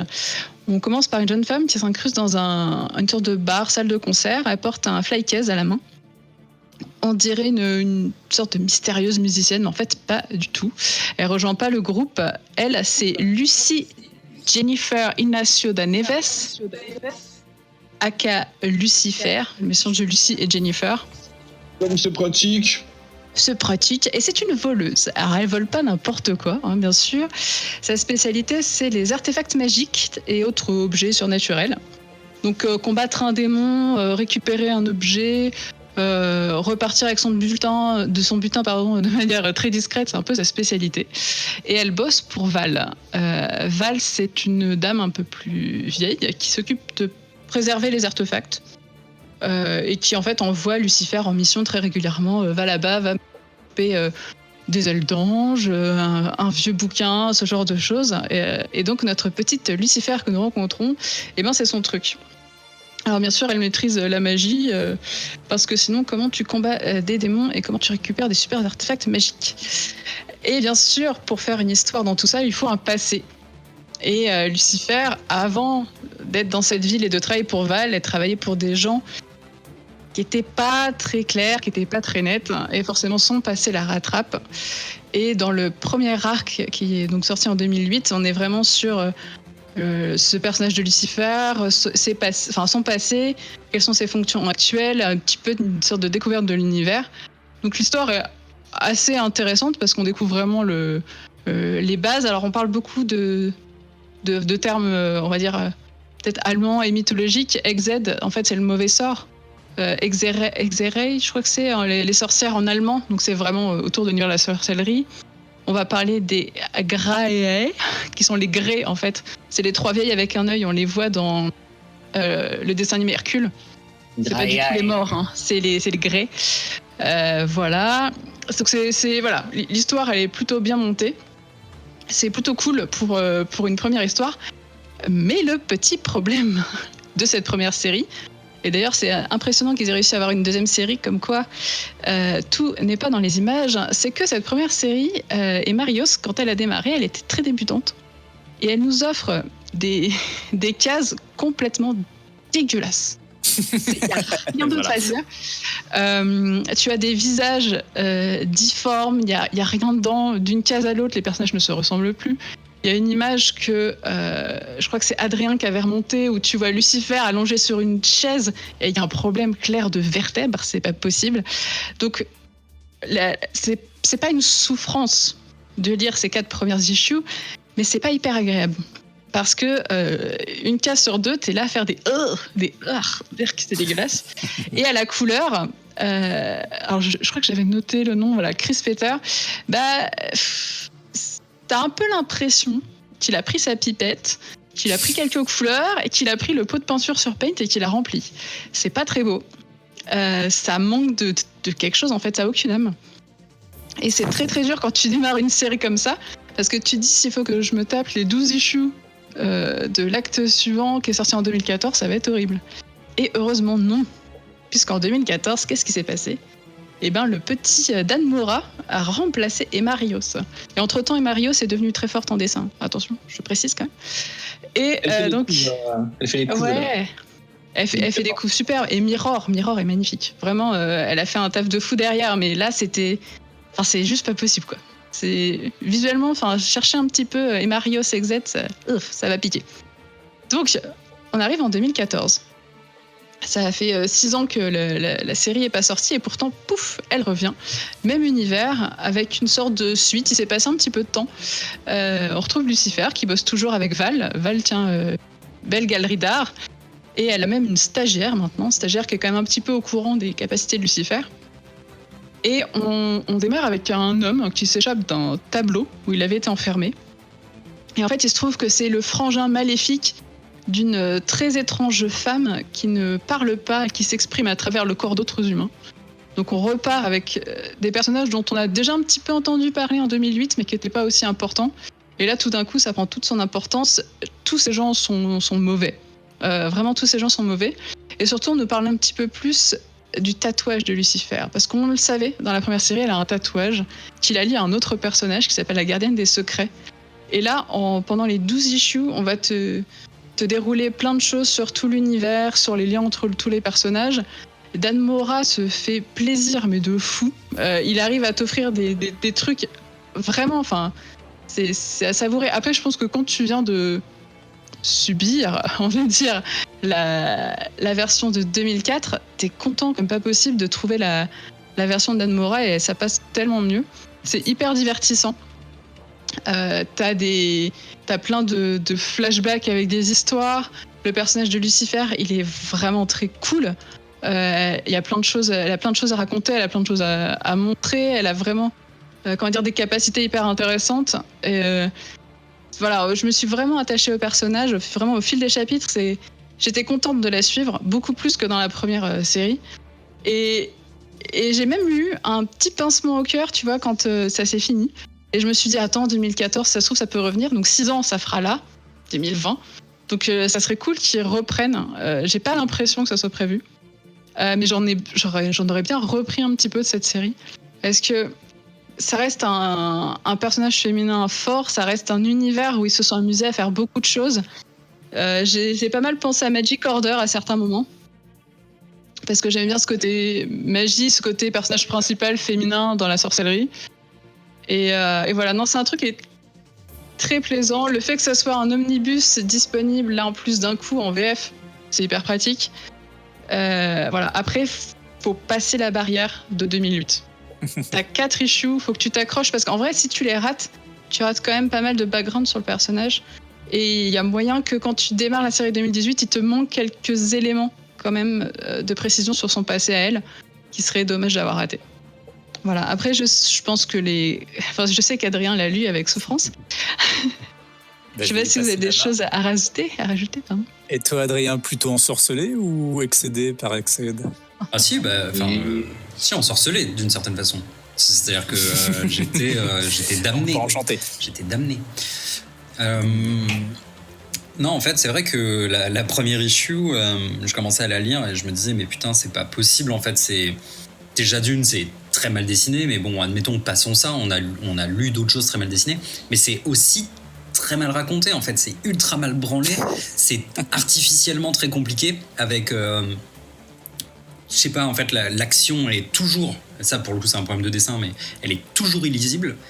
Et on part du concept qu'on l'a comprise, en fait. Et que les choses vont s'enchaîner. Enfin, je sais pas, pour moi, il y a un gros problème de communication, je pense, entre le scénariste et la dessinatrice à l'époque. Parce que les choses ne sont pas compréhensibles. Et moi, j'ai vraiment, vraiment galéré, quoi. Attends, j'essaye de retrouver mes notes un petit peu pour retrouver des onomatopées. Mais je pense que c'est beaucoup dû au dessin, en fait. Enfin... Oui, mais quand même, quand t'as une meuf qui se fait appeler Lucifer, mais qui en fait s'appelle autrement, on te dit qu'elle est l'héritière de la Keeper of Secrets, mais la Keeper of Secrets, elle s'appelle également The Harlot. Elle on l'a qualifiée à un moment de Hext, mais à un autre moment de Hexerate.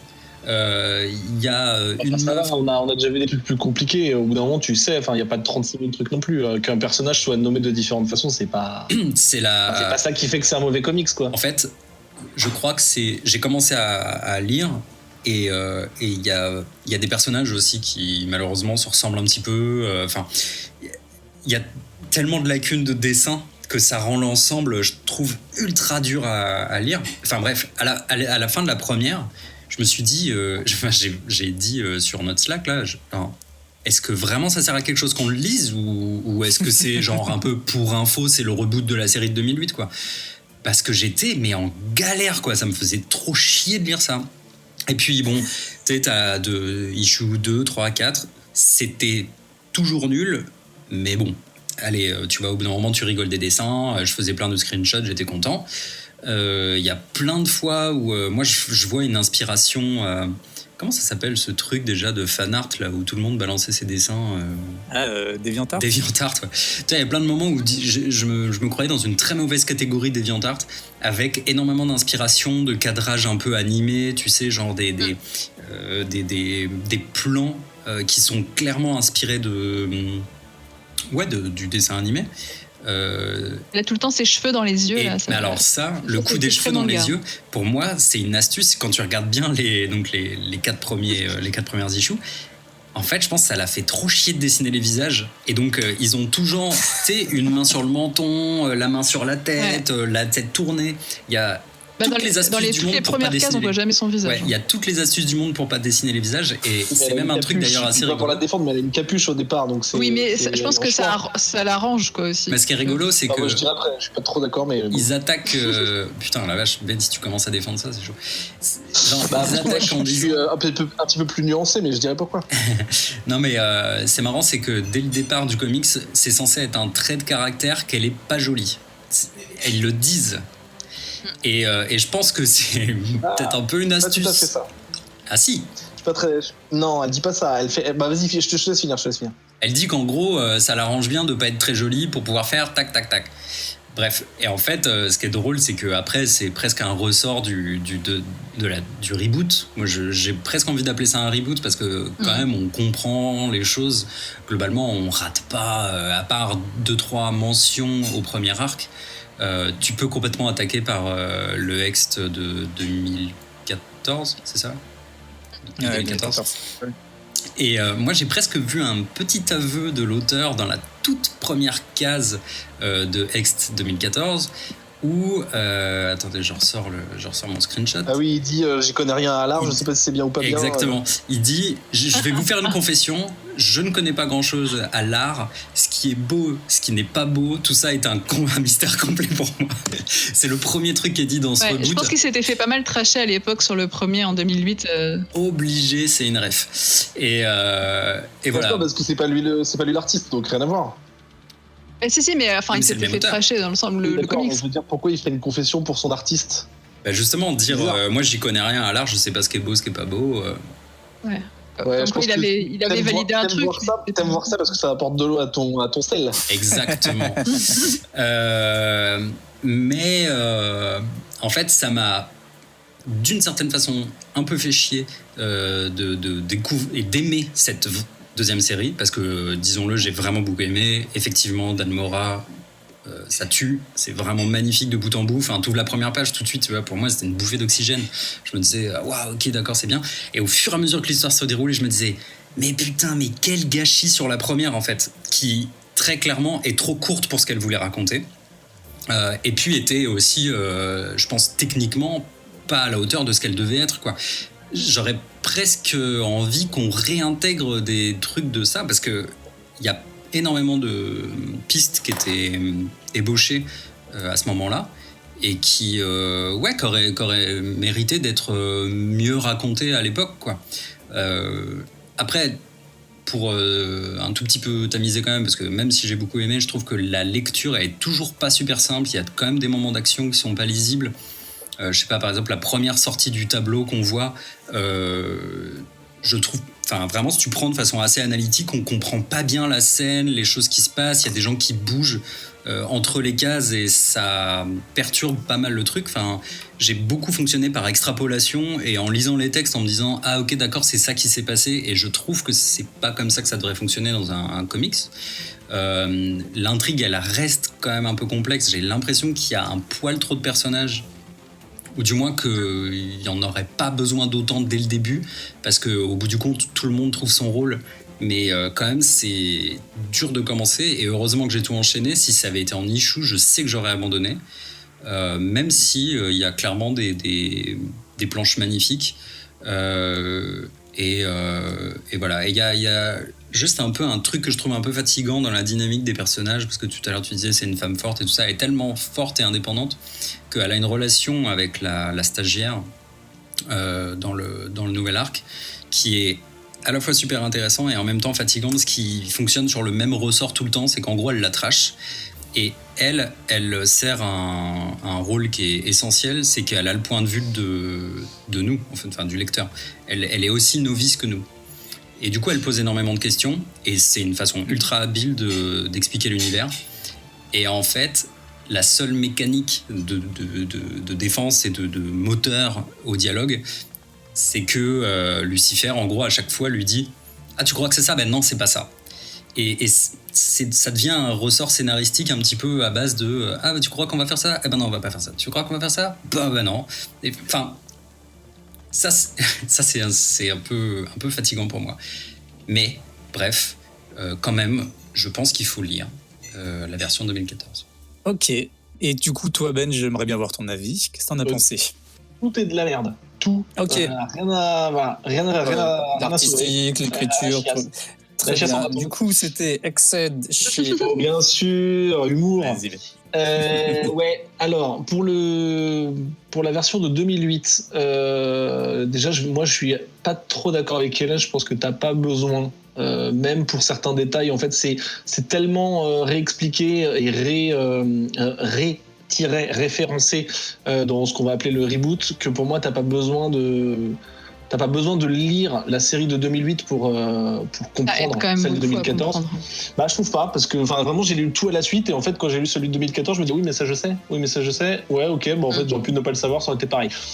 Après c'est pas grave, si les gens veulent lire, go. Moi je pense qu'il n'y en a pas besoin. Par contre, avant de parler de l'artistique, ce que j'ai trouvé intéressant, c'est que ça construit le personnage et l'univers du personnage, qui est un archétype ultra connu. C'est Constantine, Hellboy, Magic Order, enfin l'aventurier ou l'aventurière en l'occurrence, qui a un passé obscur, on n'en sait pas trop, se débrouille vachement bien dans ce qu'elle fait, mais va avoir des faiblesses, mais elle va rebondir, etc. Donc c'est un archétype ultra connu, et puis du coup c'est assez casse-gueule de se lancer là-dedans, parce qu'il y a énormément de références où tu peux dire bah ouais, ça j'ai déjà vu ailleurs et tout.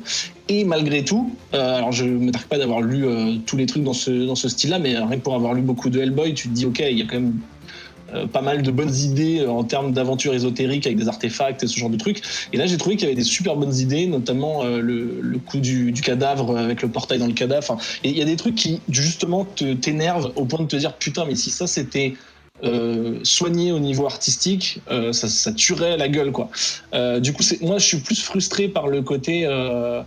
Tu vois, j'en veux pas à Emma Rios, surtout quand j'ai su que c'était ses débuts. Je me suis dit bon bah ok, après c'est peut-être une erreur de casting en l'occurrence. Ils auraient peut-être pas dû la prendre si c'est quelqu'un qui débute ou quoi. Mais moi, je lui crache pas dessus parce que je trouve qu'il y a quand même. Enfin, c'est très inégal, mais j'ai trouvé qu'il y avait parfois quelques fulgurances. J'en ai mis un petit peu pour contrebalancer la rage d'Adrien. J'ai mis quelques c'est même pas des planches, du coup ça se résume à quelques cases qui je trouve sont assez soignées. Alors je sais pas si c'est le temps qui a été mis dedans, je sais pas si je n'ai pas les secrets de fabrication. Ce que j'ai pu comprendre, enfin en tout cas déceler, c'est que elle fonctionne à cette époque-là, en tout cas elle fonctionne beaucoup mieux sur les gros plans et les cadrages très serrés au niveau des yeux. Et c'est pour ça que quand vous disiez que on voit jamais le visage du perso avec les cheveux et tout, c'est sûrement un trick, et je veux bien le croire parce que c'est souvent sur des 3/4 ou sur des vues d'ensemble, mais c'est jamais sur les gros plans. À chaque fois qu'il y a des gros plans, c'est plutôt soigné et plutôt bien fichu. Ce qui est Regarde, les compliqué, persos sont assez bien fichus. C'est quand même une série d'actions.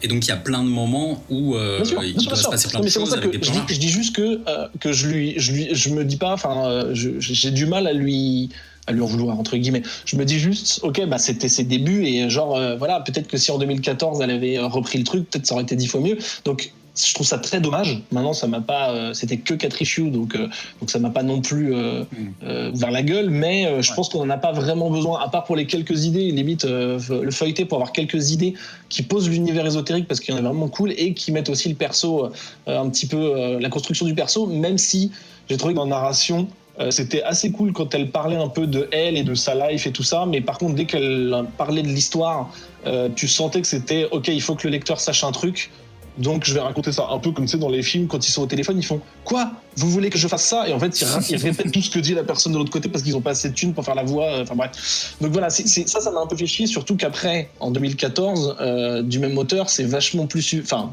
plus subtil. C'est vachement mieux écrit, c'est vachement moins lourd au niveau de la narration. Donc voilà, moi je dirais plutôt commencer par celle de 2014 parce que évidemment l'artistique, je vais pas en parler 10 000 ans parce que Dan Mora, alors que il était beaucoup plus jeune que pour Once and Future par exemple, ça tue déjà la gueule, donc ça c'est vraiment top. Ce que j'adore dans cette série, et même je peux même mettre le truc de 2008 dedans, c'est voilà, ce que je disais, c'est avoir foutu un perso qui appartient à un archétype ultra rincé et à avoir réussi quand même à faire un perso attachant où il y a de bonnes idées, où tu as un peu peur pour elle, même si tu sais que quand elle fait un truc elle va pas vraiment mourir parce que voilà, c'est le héros. En fait, j'ai trouvé que c'était original dans les aventures et dans ce qu'il pouvait y avoir de divertissant. C'est assez récréatif et il y a des persos qui sont quand même assez cool, notamment Harlotte, donc l'espèce de maman chelou là, la maman sorcière, où il y a une relation assez cool entre elle, la catin en français. Ouais, la catin. Entre, en fait, c'est sa mère, on va dire sa mère maléfique, parce que voilà, elles sont reliées par un pacte. Mais il y a aussi, comment s'appelle, Val, qui est sa mère, c'est sa boss, mais c'est sa mère par adoption. Donc voilà, il y a cette espèce de, c'est pas un triangle amoureux, mais plutôt un triangle émotionnel qui va fonctionner et ça va être assez cool. Le coup de la stagiaire, je suis d'accord avec Adrien, ça fait plus un genre de sidekick un peu chelou, un peu pour mettre des blagues et tout, mais c'est pas forcément très utile. Mais j'ai trouvé que ça se tenait bien, que dans le visuel, enfin dans l'action en tout cas, les bonnes idées du scénario étaient vraiment retranscrites de façon cool. Donc voilà, c'est un genre de Indiana Jones du surnaturel, ou plutôt du Jessica Jones ou du, je sais pas, n'importe quel perso un peu cool qui a cette gueule-là.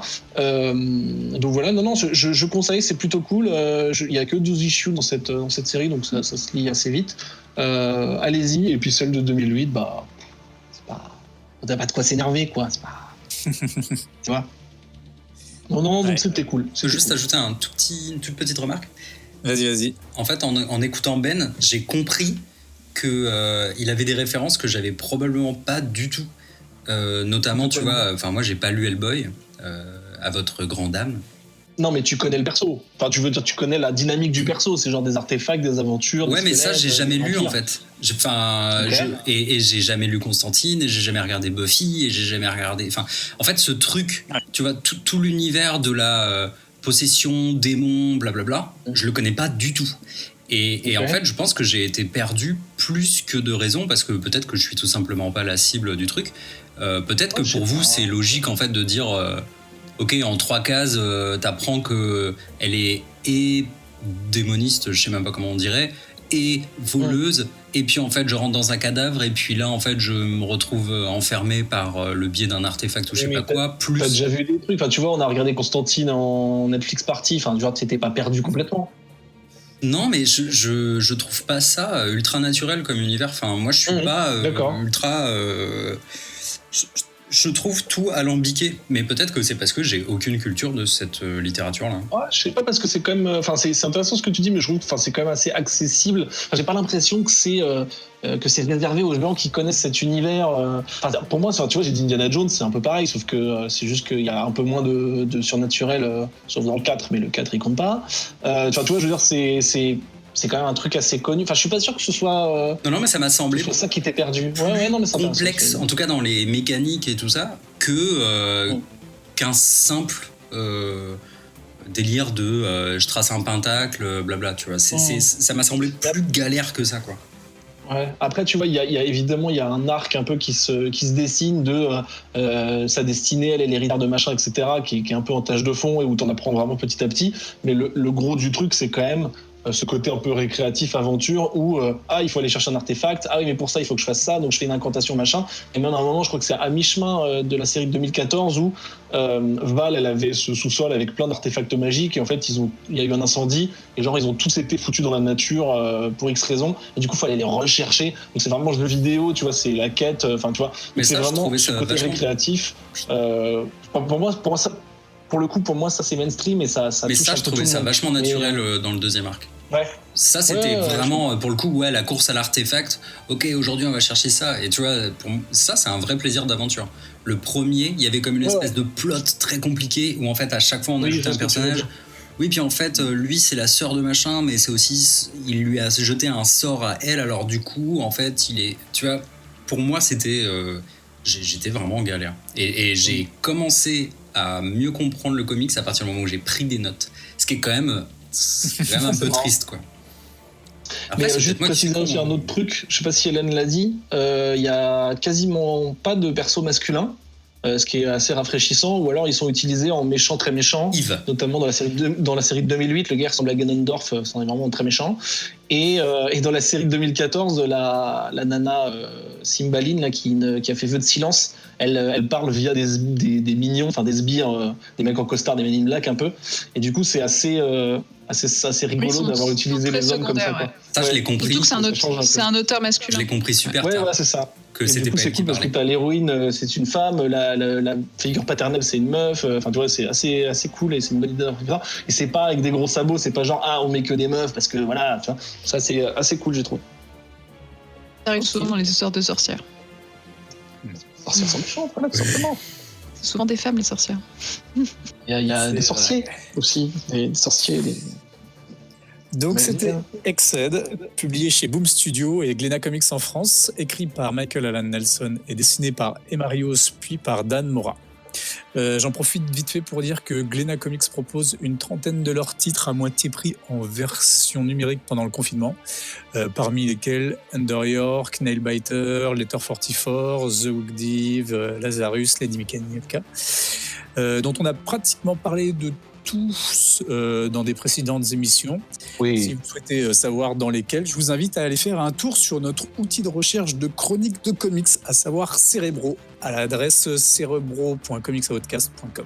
Oui, alors, disclaimer, les dernières émissions n'ont pas forcément de jaquette, mais ça arrive. Oui, Voilà. Mais il y a le Ça contenu. viendra. D'ailleurs, on peut embrasser Frédéric Lieto qui nous aide grandement pour Cerebro. On lui fait des bisous. Voilà. Et avant de passer au programme HLB, je vous informe que nous venons de recevoir un message d'un vaisseau ami, le Patreon 10E, qui nous fait une demande d'arrimage. Je leur donne donc accès au hangar Discord, d'où ils peuvent communiquer avec nous par message interposé. Mais bon, on va les laisser tous en quarantaine. Parmi eux, on trouve Vincent Desdois, Joanny Julien, Alak Rekma, Pierre Cocard, Matt Satonaka, Perchak, Lionel et Fanny, Pras, JP Perron, Garco et bien d'autres encore. Mais qui sont les membres de cet équipage ? Eh ben, les patronautes sont les auditeurs des différentes émissions du label Vaisseau Hyper Sensas qui participent donc financièrement à notre Patreon pour nous aider à améliorer nos émissions, en nous permettant notamment de louer un studio d'enregistrement lorsqu'on n'est pas confiné, d'acheter ou de renouveler notre matériel et pourquoi pas aussi nous permettre de faire davantage d'émissions en dehors de Paris, de venir à la rencontre de nos auditeurs, c'est-à-dire vous. Tout ceci après le déconfinement, on est d'accord. Et en contrepartie, ils ont accès à des contenus exclusifs ou en avant-première et pour les plus généreux d'entre eux, avoir la chance d'être nommés dans nos émissions. N'est-ce pas Guillaume Rocher, Damien Dessay ou Paul Gara ? Toujours très naturel. Hein. Si vous... Vraiment, c'est Donc, génial. si vous voulez nous soutenir, rendez-vous sur le Patreon de Vaisseau Hyper Sensas. Et je vous donne maintenant rendez-vous juste après ce petit jingle pour le HLB. Adrien. C'est hors les bulles. Waouh. Alors les bulles, c'est quoi ? Dans cette partie, nous allons vous parler d'une œuvre qui n'est pas un comics, mais qui en est adaptée. Il s'agit donc de films, de séries, de jeux vidéo ou encore de jeux de cartes ou de jeux de société. Et en cette période de confinement, Valiant remet en ligne sa web-série Ninjak vs The Valiant Universe. Originellement sortie au printemps 2018 et en partenariat avec la chaîne YouTube Bat in the Sun, mais cette fois sous la forme d'un film complet d'1 heure, 13 minutes et 13 secondes, et je ne vous dirai pas si j'ai trouvé ça long. Mais je vais plutôt passer la main à Ben, qui va nous parler de l'univers Valiant et de ce petit chef-d'œuvre. À chaque fois qu'on dit passer la main, j'imagine que sur un ring de catch, donc je Ouais. vous propose de prendre l'argent du Patreon pour, quand on sera sorti, de créer un ring, pour avoir un vrai ring de catch dans le studio. Je pense Ça que les gens marche. seront d'accord. Tout à Derrière, fait. c'est tendu. Ah, Qu'est-ce que t'as on dit va en discuter avec la trésorière. Ah oui, merde, pardon. Ok. Donc oui, je ne répète pas tout ce que tu as dit, à l'exception de qu'on comprenne bien en fait le truc d'1h13, c'est tous les épisodes collés. Hein, c'est pas, ils n'ont pas Oui, c'est refait ça, un c'est film. ce que je disais. Pardon. En un seul film. En fait, ce qu'il faut savoir, c'est que c'est assez à la fois rigolo et triste parce que ça se fait pas. Que, quand c'est sorti en 2018, en fait, ils ont enlevé les épisodes genre très très peu de temps après parce que ils avaient assez peu confiance en la qualité de cette web série. Non, mais je rigole, mais en plus, je pense que je vais la défendre. Donc bon, bref. Et en gros, ils se sont dit, vu quand j'en avais parlé un petit peu quand on a parlé de Bloodshot sur l'avant, la prod avec le projet du Valiant Universe de faire 5 films, etc. Où il y avait Bloodshot et puis après il y avait Arthur and Armstrong et tout ça. Enfin, il devait y avoir un crossover à la fin. Et en gros, en voyant la qualité de la web-série, les partenaires ont dit ah putain c'est chaud quand même si on fait des films après et que ça a cette gueule-là, les gens vont pas aller les voir, donc dégagez-moi ça. Donc ils ont enlevé la web-série très peu de temps après. Et là, vu qu'il y a le confinement, je sais pas quelle a été la décision, mais en tout cas ils se sont dit bon, foutu pour foutu, vu que Bloodshot n'est pas non plus un très grand succès vu que c'est sorti direct en VOD. C'est un peu ça aussi. Foutons toute la patate sur YouTube et du coup c'est plutôt cool parce que moi j'avais pas vu, donc je n'aurais jamais payé pour voir ça. Mais en même temps, si je l'avais pas vu, j'aurais pas su que je l'aurais pas vu. Qu'est-ce que je peux dire d'autre ? Je ne connais pas la team de création, mais ce que je connais, j'ai noté 3 acteurs que je connaissais et je tenais à leur faire un petit big up. Il y a Michael Rowe qui joue Ninjak. En fait, quand j'ai vu sa gueule, je connais ce gars-là. Et du coup, les fans du Arrowverse sauront que c'est Deadshot, c'est le gars qui jouait Deadshot, le méchant Deadshot, qui est plutôt le gars qui joue le mieux dans cette série, et je pense que c'est pour ça que c'est le rôle principal. Ils ont pris, c'est un peu leur rockstar, hein, voilà, chacun, voilà. Il y a le gars qui joue l'espèce de Conan le barbare, je sais plus son nom, qui est en fait John Hennigan de la WWF pour les amateurs de catch. Parce que pareil, lui j'ai fait mais putain mais je connais sa gueule, et en fait c'est parce que des fois je regarde le catch. Et extrême big up à Bloodshot pardon, qui est joué par Tommy, le Ranger vert, que j'ai eu du temps à reconnaître. Ah merde. Et où j'ai fait Le Ranger vert. C'est le Ranger vert, en fait, qui a plutôt bien vieilli, parce que je sais pas quel âge il a, et il est 10 fois plus crédible dans 1h13 de Ninjak que dans le film de Bloodshot avec Vin Diesel que je n'ai pas vu. Donc qu'est-ce que ça raconte ? Je vais vous la faire très courte. En plus, je n'ai jamais lu Ninjak, donc j'étais totalement vierge de toute histoire. Ninjak, qui est donc un agent secret plus du MI6 en Angleterre, qui s'habille en ninja, un peu comme Sub-Zero, mais avec des cheveux et pas ouf. On y reviendra plus tard. Il fait ses petites missions comme ça, voilà. Et son meilleur pote, un petit peu son gars qui bosse au MI6, qui est lui en costard, a une ex-femme et une petite fille qui se font enlever par la grosse méchante qui a les cheveux de Médusa et des yeux blancs mal faits dans After Effects, qui lui dit si tu me rapportes pas cet artefact, encore une fois des artefacts, eh ben je tue la fille et l'ex-femme de ton pote. Donc lui, Ninja qui fait bah non quand même, je suis ninja. Et donc du coup, il va chercher l'artefact. Et ce qu'il y a, c'est que tous ses potes du Valiant Universe, donc potes ou pas potes d'ailleurs, les gens avec qui c'est un peu la main vache, Bloodshot, Exo Manowar, Livewire, le gars qui fait du catch, eux en fait c'est des collègues de boulot. Et en fait, vu que Ninjak veut prendre un artefact qui est protégé, les collègues de boulot disent bah non, tu prends pas la machine à café du couloir, t'es fou quoi. Du coup, baston. Et c'est pour ça que le titre s'appelle Ninjak versus The Valiant Universe, où il va y avoir baston parce que lui il veut sauver son pote, mais la famille de son pote, mais son pote ne le sait pas. Et du coup, ça donne lieu à tout un tas de bastons plus ou moins bien réalisés, plus ou moins bien. Alors. Je vais laisser parler mes petits camarades, je dis juste que je trouve que c'est facile de tirer sur une web-série. Je ne connais pas le budget, mais de manière générale, et je ne contredirai pas ce que vont dire mes petits camarades, mais je trouve qu'il y a du cœur dans cette série. C'est-à-dire que je ne sais pas quelles sont les intentions, je ne sais pas quel est le budget. Je trouve juste que les costumes sont assez cheap, surtout Ninja qu'on voit beaucoup. On a vraiment l'impression, je ne vais pas dire cosplayer parce que ça serait insultant parce qu'il y a des cosplayers qui font un taf de malade, mais on arrive vraiment à un costume de Toys R Us, quoi. J'ai trouvé que Bloodshot, il était très cool en acting et en rendu graphique. Exo Manowar, SFX horrible. Et assis, par contre, j'ai oublié un acteur big up à Shadowman, qui est un tout petit rôle, mais qui est joué par le gars. J'ai vu ça en travaillant, qui est joué par le gars qui a fait la doublure de Thanos dans Avengers. Donc c'était une vraie personne qui était 3D sur la gueule, mais c'était lui. Donc voilà, ça joue pas très bien, c'est un peu cheap, mais je trouve qu'il y a du cœur. Ok, très bien. Nivrae, est-ce que tu veux nous donner ton avis sur cette web-série Ninjak? Ouais, il y a du cœur. En fait, les web-séries, c'est toujours des trucs faits avec le cœur parce que c'est pas fait avec du budget, ça c'est sûr. C'est pas fait non plus avec des acteurs hyper talentueux parce que sinon ça serait pas une web-série. Donc oui, il y a du cœur, c'est total cheap. Tu vois les fonds verts, tu vois pas les câbles comme dans Bloodshot, mais tu sais qu'ils sont là. Les effets spéciaux sont rades, les mecs sont dans les choux, mais il y a une petite âme derrière tout ça où tu te dis, t'as presque l'impression que c'est un fan film. En fait, t'as vraiment un côté comme ça de fan film.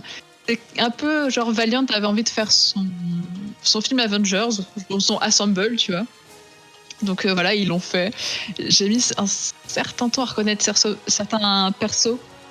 Ixo Manowar, alors il est hyper sexy.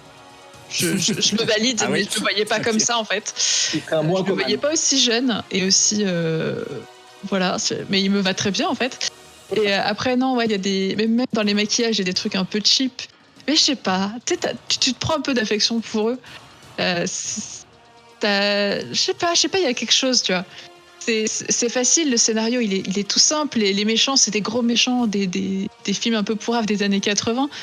Mais je sais pas, il y a une âme, il y a un petit quelque chose où t'as envie de leur faire un câlin à la fin en leur disant c'était mignon votre petit film, bien joué les gars, et continuer d'espérer qu'un jour ça marchera, tu vois. Je sais pas. Je sais pas, je trouve ça mignon. Ok, ça marche. Et toi, Adrien, aussi emballé que tes petits copains? Bah là, je viens d'avoir un choc quand j'entends Hélène dire on dirait un fan film parce que j'avais envie de dire attends, c'est pas un fan film. Il y a ce petit mood film de network des années 90, tu sais, qu'oserait même pas sortir en cassette VHS, tu vois, ou en DVD, mais qui serait diffusé directement un après-midi, voilà, tu vois, produit. Finalement, c'est pas si loin que certaines scènes du Arrowverse, par moment. On va quand même se le dire, il y a des... Ouais, clairement. Tu dis les costumes sont cheap, c'est un peu du même level. Moi, je trouvais même qu'il y en avait qui étaient pas mal. C'est en dessous quand même. C'est quand même en dessous. Mais par contre, les bastons sont du même level. En termes de réal et tout, c'est la même qualité. Non, mais je dis ça positivement parce que moi, j'aime bien les bastons. Et sachant que les bastons composent à peu près 80% du film. Je pense que ça, c'est quand même le truc qu'il faut avoir en tête quand on parle de ce projet. C'est que, à la base, c'est une web-série. C'était découpé en 6 épisodes. Et que forcément il y a un peu ce côté fan service. Alors ils se prennent pas trop la tête à introduire les personnages, on les enchaîne un peu juste un par un. Oui, c'est vrai qu'ils partent du principe qu'on les connaît. Ouais, voilà. Genre regardez, c'est Ixo Manowar, regardez, c'est Eternal Warrior, et puis après. Alors que les gens connaissent sûrement pas Valiant. Voilà, c'est ça. Donc ils ont un petit peu. Vraiment un gars à chaque scène qui se regardait. C'est ça.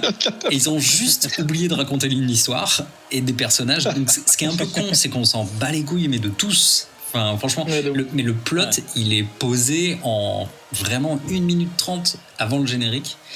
Et ça, on peut pas leur retirer d'avoir été efficace de ce côté-là. Et après, c'est littéralement le titre. Ninjak versus The Valiantverse. Il va de personnage en personnage. C'est le prétexte. Ouais, voilà. Ah oui, et du coup, oui, c'est en ça qu'il y a un côté fan film où tu vois faire des bagarres, tu vois, et c'est jamais très bien filmé. Il n'y a pas d'idée de réal, il n'y a pas de tout ça.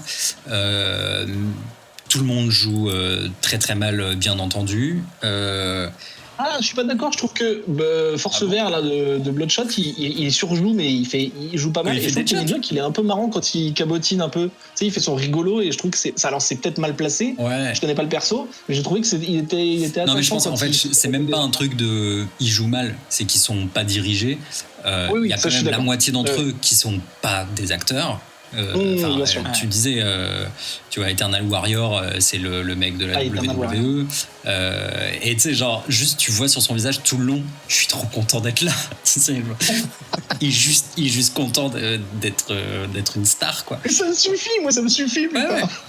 Et quand même, le pire, c'est Roku, qui est la grande méchante, qui, elle, donc, par une petite astuce scénaristique, elle observe le film en fait tout le long, puisque Ninjak il a des nanites à l'intérieur de lui qui permet à Roku de suivre les aventures, et tu la vois juste limite face cam faire des petits commentaires juste oh là, oh ça doit faire mal. Et il faut savoir quand même que c'est une meuf qui a fait Popstar en Australie. Et c'est vraiment la pire. Elle, c'est vraiment chaud, quoi. Et c'est dommage. Mais cela dit, j'ai pas retrouvé le nom du truc de Marvel, là. Tu sais, elle aussi, elle a des cheveux qui tuent. Genre des cheveux Médusa. qui bougent. Ah, Médusa. Ben voilà, en Médusa, fait, elle est mieux faite les que Inhumains. Médusa. Oui, elle était ratée dans les Inhumains aussi. Voilà, Je crois que les c'est mieux Inhumains. fait. En fait, c'est ça, c'est que les effets spéciaux, ils sont pas forcément mal pensés, mais c'est juste que tu vois qu'il n'y a pas de budget. Enfin, j'ai l'impression qu'il n'y a pas de budget, quoi. Mais il y a quand même, Oui, non, il y a un moment, il y a des plans au mate painting quand il va voir Deadman là. Ah oui, Et ben c'est Shadowman. pas mal. Shadowman, pardon. C'est pas mal du tout. Hein. Bah, je sais pas, c'est sûrement des presets After Effects, mais il y a du, comme on dit, il y a du cœur, quoi. Ouais. Non, c'est pas des presets After Effects. Je sais pas, moi j'ai pas envie de les détester. Enfin, tu vois, Non, mais moi non plus. Hein. Ouais. Si tu mets de côté. 1h13 que revoir X7 de 2008, tu vois. Ah oui. Ah, ça y est, ça balance. Ah, je suis d'accord. Dans l'échelle de la chie, Dans l'axe du kiff. dans l'ex du kiff, vraiment tout en bas, ex 2008, quoi.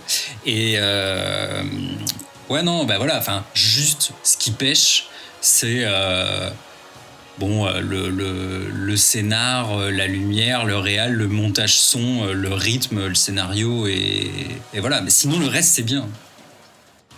Par contre, il y a un truc que j'ai. Pardon. Vas-y. Non, j'ai dit, il y a un truc que j'ai pas trouvé l'info. Ça se trouve sûrement, peut-être que vous savez, parce qu'en plus vous avez vu Bloodshot, pas moi. Mais du coup, ça, c'est en partie la même prod. Enfin, en tout cas, c'est Valiant Entertainment. Est-ce que c'est censé être canon avec le Bloodshot cinéma? Puisque je disais qu'ils avaient retiré Ninjak de YouTube en se disant qu'ils allaient faire des films, qu'il fallait pas que ce soit. Voilà. Parce que du coup, il y a 2 personnages de Bloodshot et ils ont pas du tout la même. Tu vois, je sais pas si c'est un univers censé être un univers partagé. Est-ce que c'est un one shot? Est-ce que Ninjak est cancel par le film Bloodshot? Enfin, tu vois, j'arrive pas à trouver. J'ai pas réussi à trouver cette info. Ça, je pense qu'on ne saura pas. Hein. Ouais, peut-être pas. Est-ce qu'on a envie de savoir? On le saura bien assez vite. Franchement, entre l'échec de Ninjak, enfin l'échec, entre le peu de succès de Ninjak et l'échec de Bloodshot, je sais même pas si ça va continuer en fait. Oui, c'est pas gagné. Bon, on verra ça plus tard aussi. Matt Satonaka fait une très blague en disant que c'était pas un one shot mais un bloodshot. Excellent. Très bon. Excellent. Très, Mais très du bon. coup, est-ce que ça a rempli sa mission? Vous a donné envie d'aller lire de l'univers Valiant? Bah même pas, non, pas trop, non. Voilà. Alors, Ah non. moi, il y a un truc, ça m'a donné envie juste de lire Exo Manowar parce que tout le monde dit que c'est bien et j'ai jamais lu. En plus, on avait c'est fait, un peu, ouais. quelqu'un était venu nous en parler quand on était à Lille. Maintenant, Ninjak, enfin, j'avoue, j'ai pas la haine des ninjas comme Adrien. J'avoue que le perso en lui-même, je sais pas s'il est bien représenté, mais ça me donne pas. Non, ça m'a pas donné spécialement envie de. Oh putain, Hélène, elle met des captures. Tu sais à quoi ça me fait penser? Comment ça s'appelait cette série des années 80 là?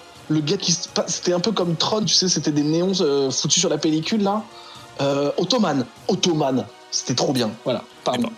Bah, je vous en supplie, regardez Ottoman. L'Empire Bah, voilà, Ottoman. pareil, Exo Manowar, c'est moins bien qu'Ottoman. Voilà. Ok. Bon, Tu peux faire plein de gifs à partir de ce film. Ah, Il y a moyen de faire des trucs très drôles. Mais vas-y, on en fait toute une collection de reaction GIF pour le Discord. Allez. Ok. Bah, donc, si vous voulez le reaction GIF, je pense qu'il y a Exo Manowar, il joue très très mal, il surjoue de ouf. Et il y a aussi Roku qui surjoue de dingue.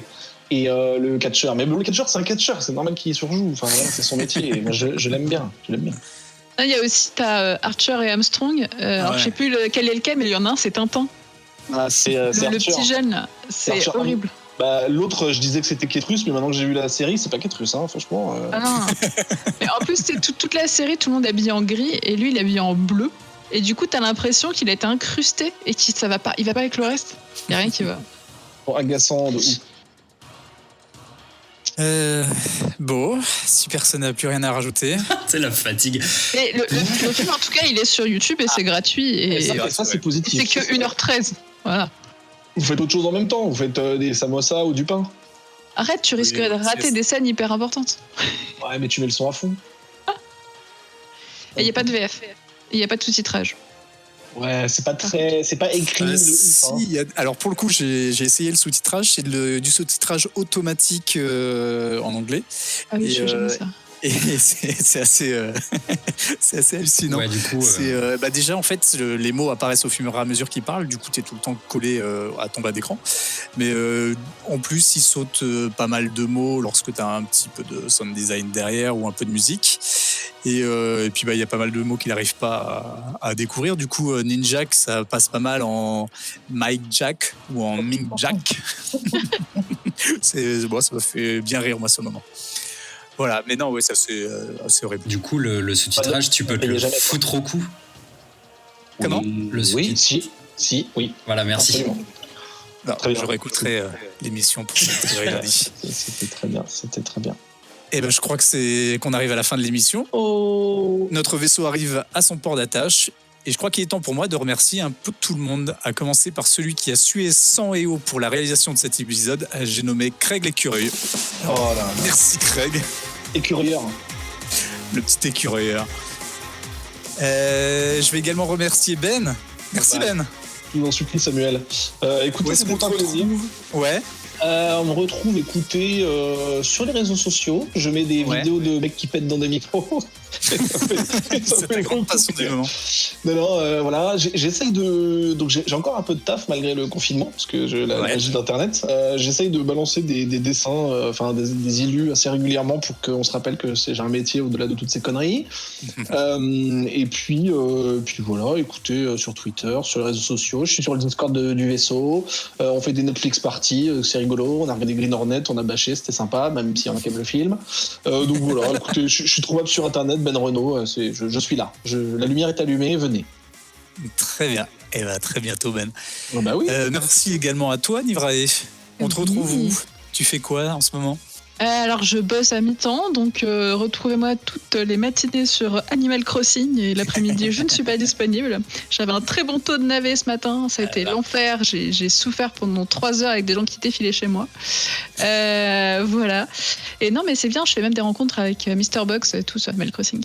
Ah, cool. Et ouais, non, un petit peu de Discord, un petit peu de tout, mais beaucoup moins de Facebook. Je sais pas pourquoi, ça m'attire moins. Je crois même que je vais le désinstaller. J'ai plus envie de Facebook en ce moment. Non, il y a trop de gens. Je préfère, tu vois, la proximité d'un Discord avec des gens plus cool qui me correspondent qu'un Facebook trop large avec des gens, je sais pas. Ça devient le truc de nos parents, Facebook, attention, ça devient un truc de vieux. Eh ouais, non, mais c'est clair. Moi, Ma mère est sur Instagram, déjà. Je reçois des blagues de ma famille. Les parents. Je reçois des blagues Facebook de ma famille par WhatsApp. Donc, c'est pour vous dire un peu le. Merde. Ouais, non, c'est grave. Le confinement nous change. Mhm. Bon, et un grand merci également à Adrien, à KZ2E, chroniqueur mais également réalisateur et monteur du coup. Des bisous mec. Et oui, On te des retrouve bisous. On me retrouve où ? On me retrouve bien également sur le BCC, le Discord de Vaisseau Hypersensa sur lequel on s'amuse beaucoup. Et puis sur Twitter à Adrien Larouzé Z2E. Très bien. J'en profite aussi pour faire des gros bisous à tous nos patronautes. Merci de nous soutenir. Merci d'être là. Merci Jojo Nathan, Alexandre, Nicolas, Chloé Dutilleux, Yannick, Yagbar, Prigmore et Scaraxo. Excuse-moi, Scaraxo. Voilà. Merci à vous tous, les auditeurs, pour vos écoutes, pour vos retours qui nous font plaisir et qui nous font grandir aussi. Pour vos partages. Des bisous à vous tous. Je rappelle au passage que vous pouvez nous retrouver sur Spotify, mais également sur iTunes, où vous n'hésitez pas à nous mettre 5 étoiles. Apple Podcast maintenant. Comment ? Apple Podcast. Ouais, attention. Ouais, c'est vrai. Ouais. Et avant qu'on se dise au revoir, il y a quelqu'un qui veut faire une petite blague ? C'est de la merde les blagues, on fait pas de blagues ici, on n'est pas pour rigoler, on est là pour mettre le premier Ben box. Renaud, une petite blague. Bah non mais je suis pas sur commande, écoutez. Je suis un peu déçu. Bah non mais là on va laisser tourner le générique, peut-être que ça nous viendra, tu vois. C'est tourner le générique. Et du coup, je dis à dans pas longtemps là, tous nos patronautes qui nous suivent et pour un petit bonus. On vous fait des bisous à tous et surtout à Jojo Nathan, à Alexandre, à Chloé, à Yannick, à Yagbar, à Prigmore, et à Scaraxo. Putain, je vous l'ai dit. Les bisous, c'est pas grave. On vous fait des bisous. Allez. Ciao. bisous. Adieu. Eh, tu pètes pas dans le micro, hein. Non mais je pèterai pas dans un micro. Non, déjà qu'ils vont faire gaffe au micro pour le coronavirus, juste avec voilà, je vais pas péter dans un micro, mais c'est juste c'est devenu ma vidéo préférée d'internet. En plus je lisais les comics pour ce soir, c'était hier. Ma meuf me dit, elle me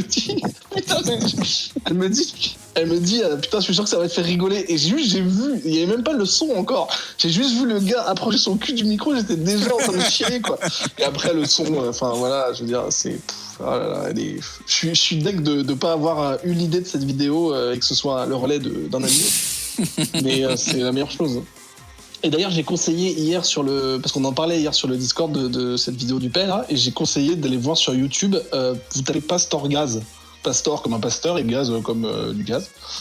Et en fait, c'est un gars, je sais pas qui c'est, qui a pris des vidéos d'un on dit comment un preacher en français? Un prêcheur.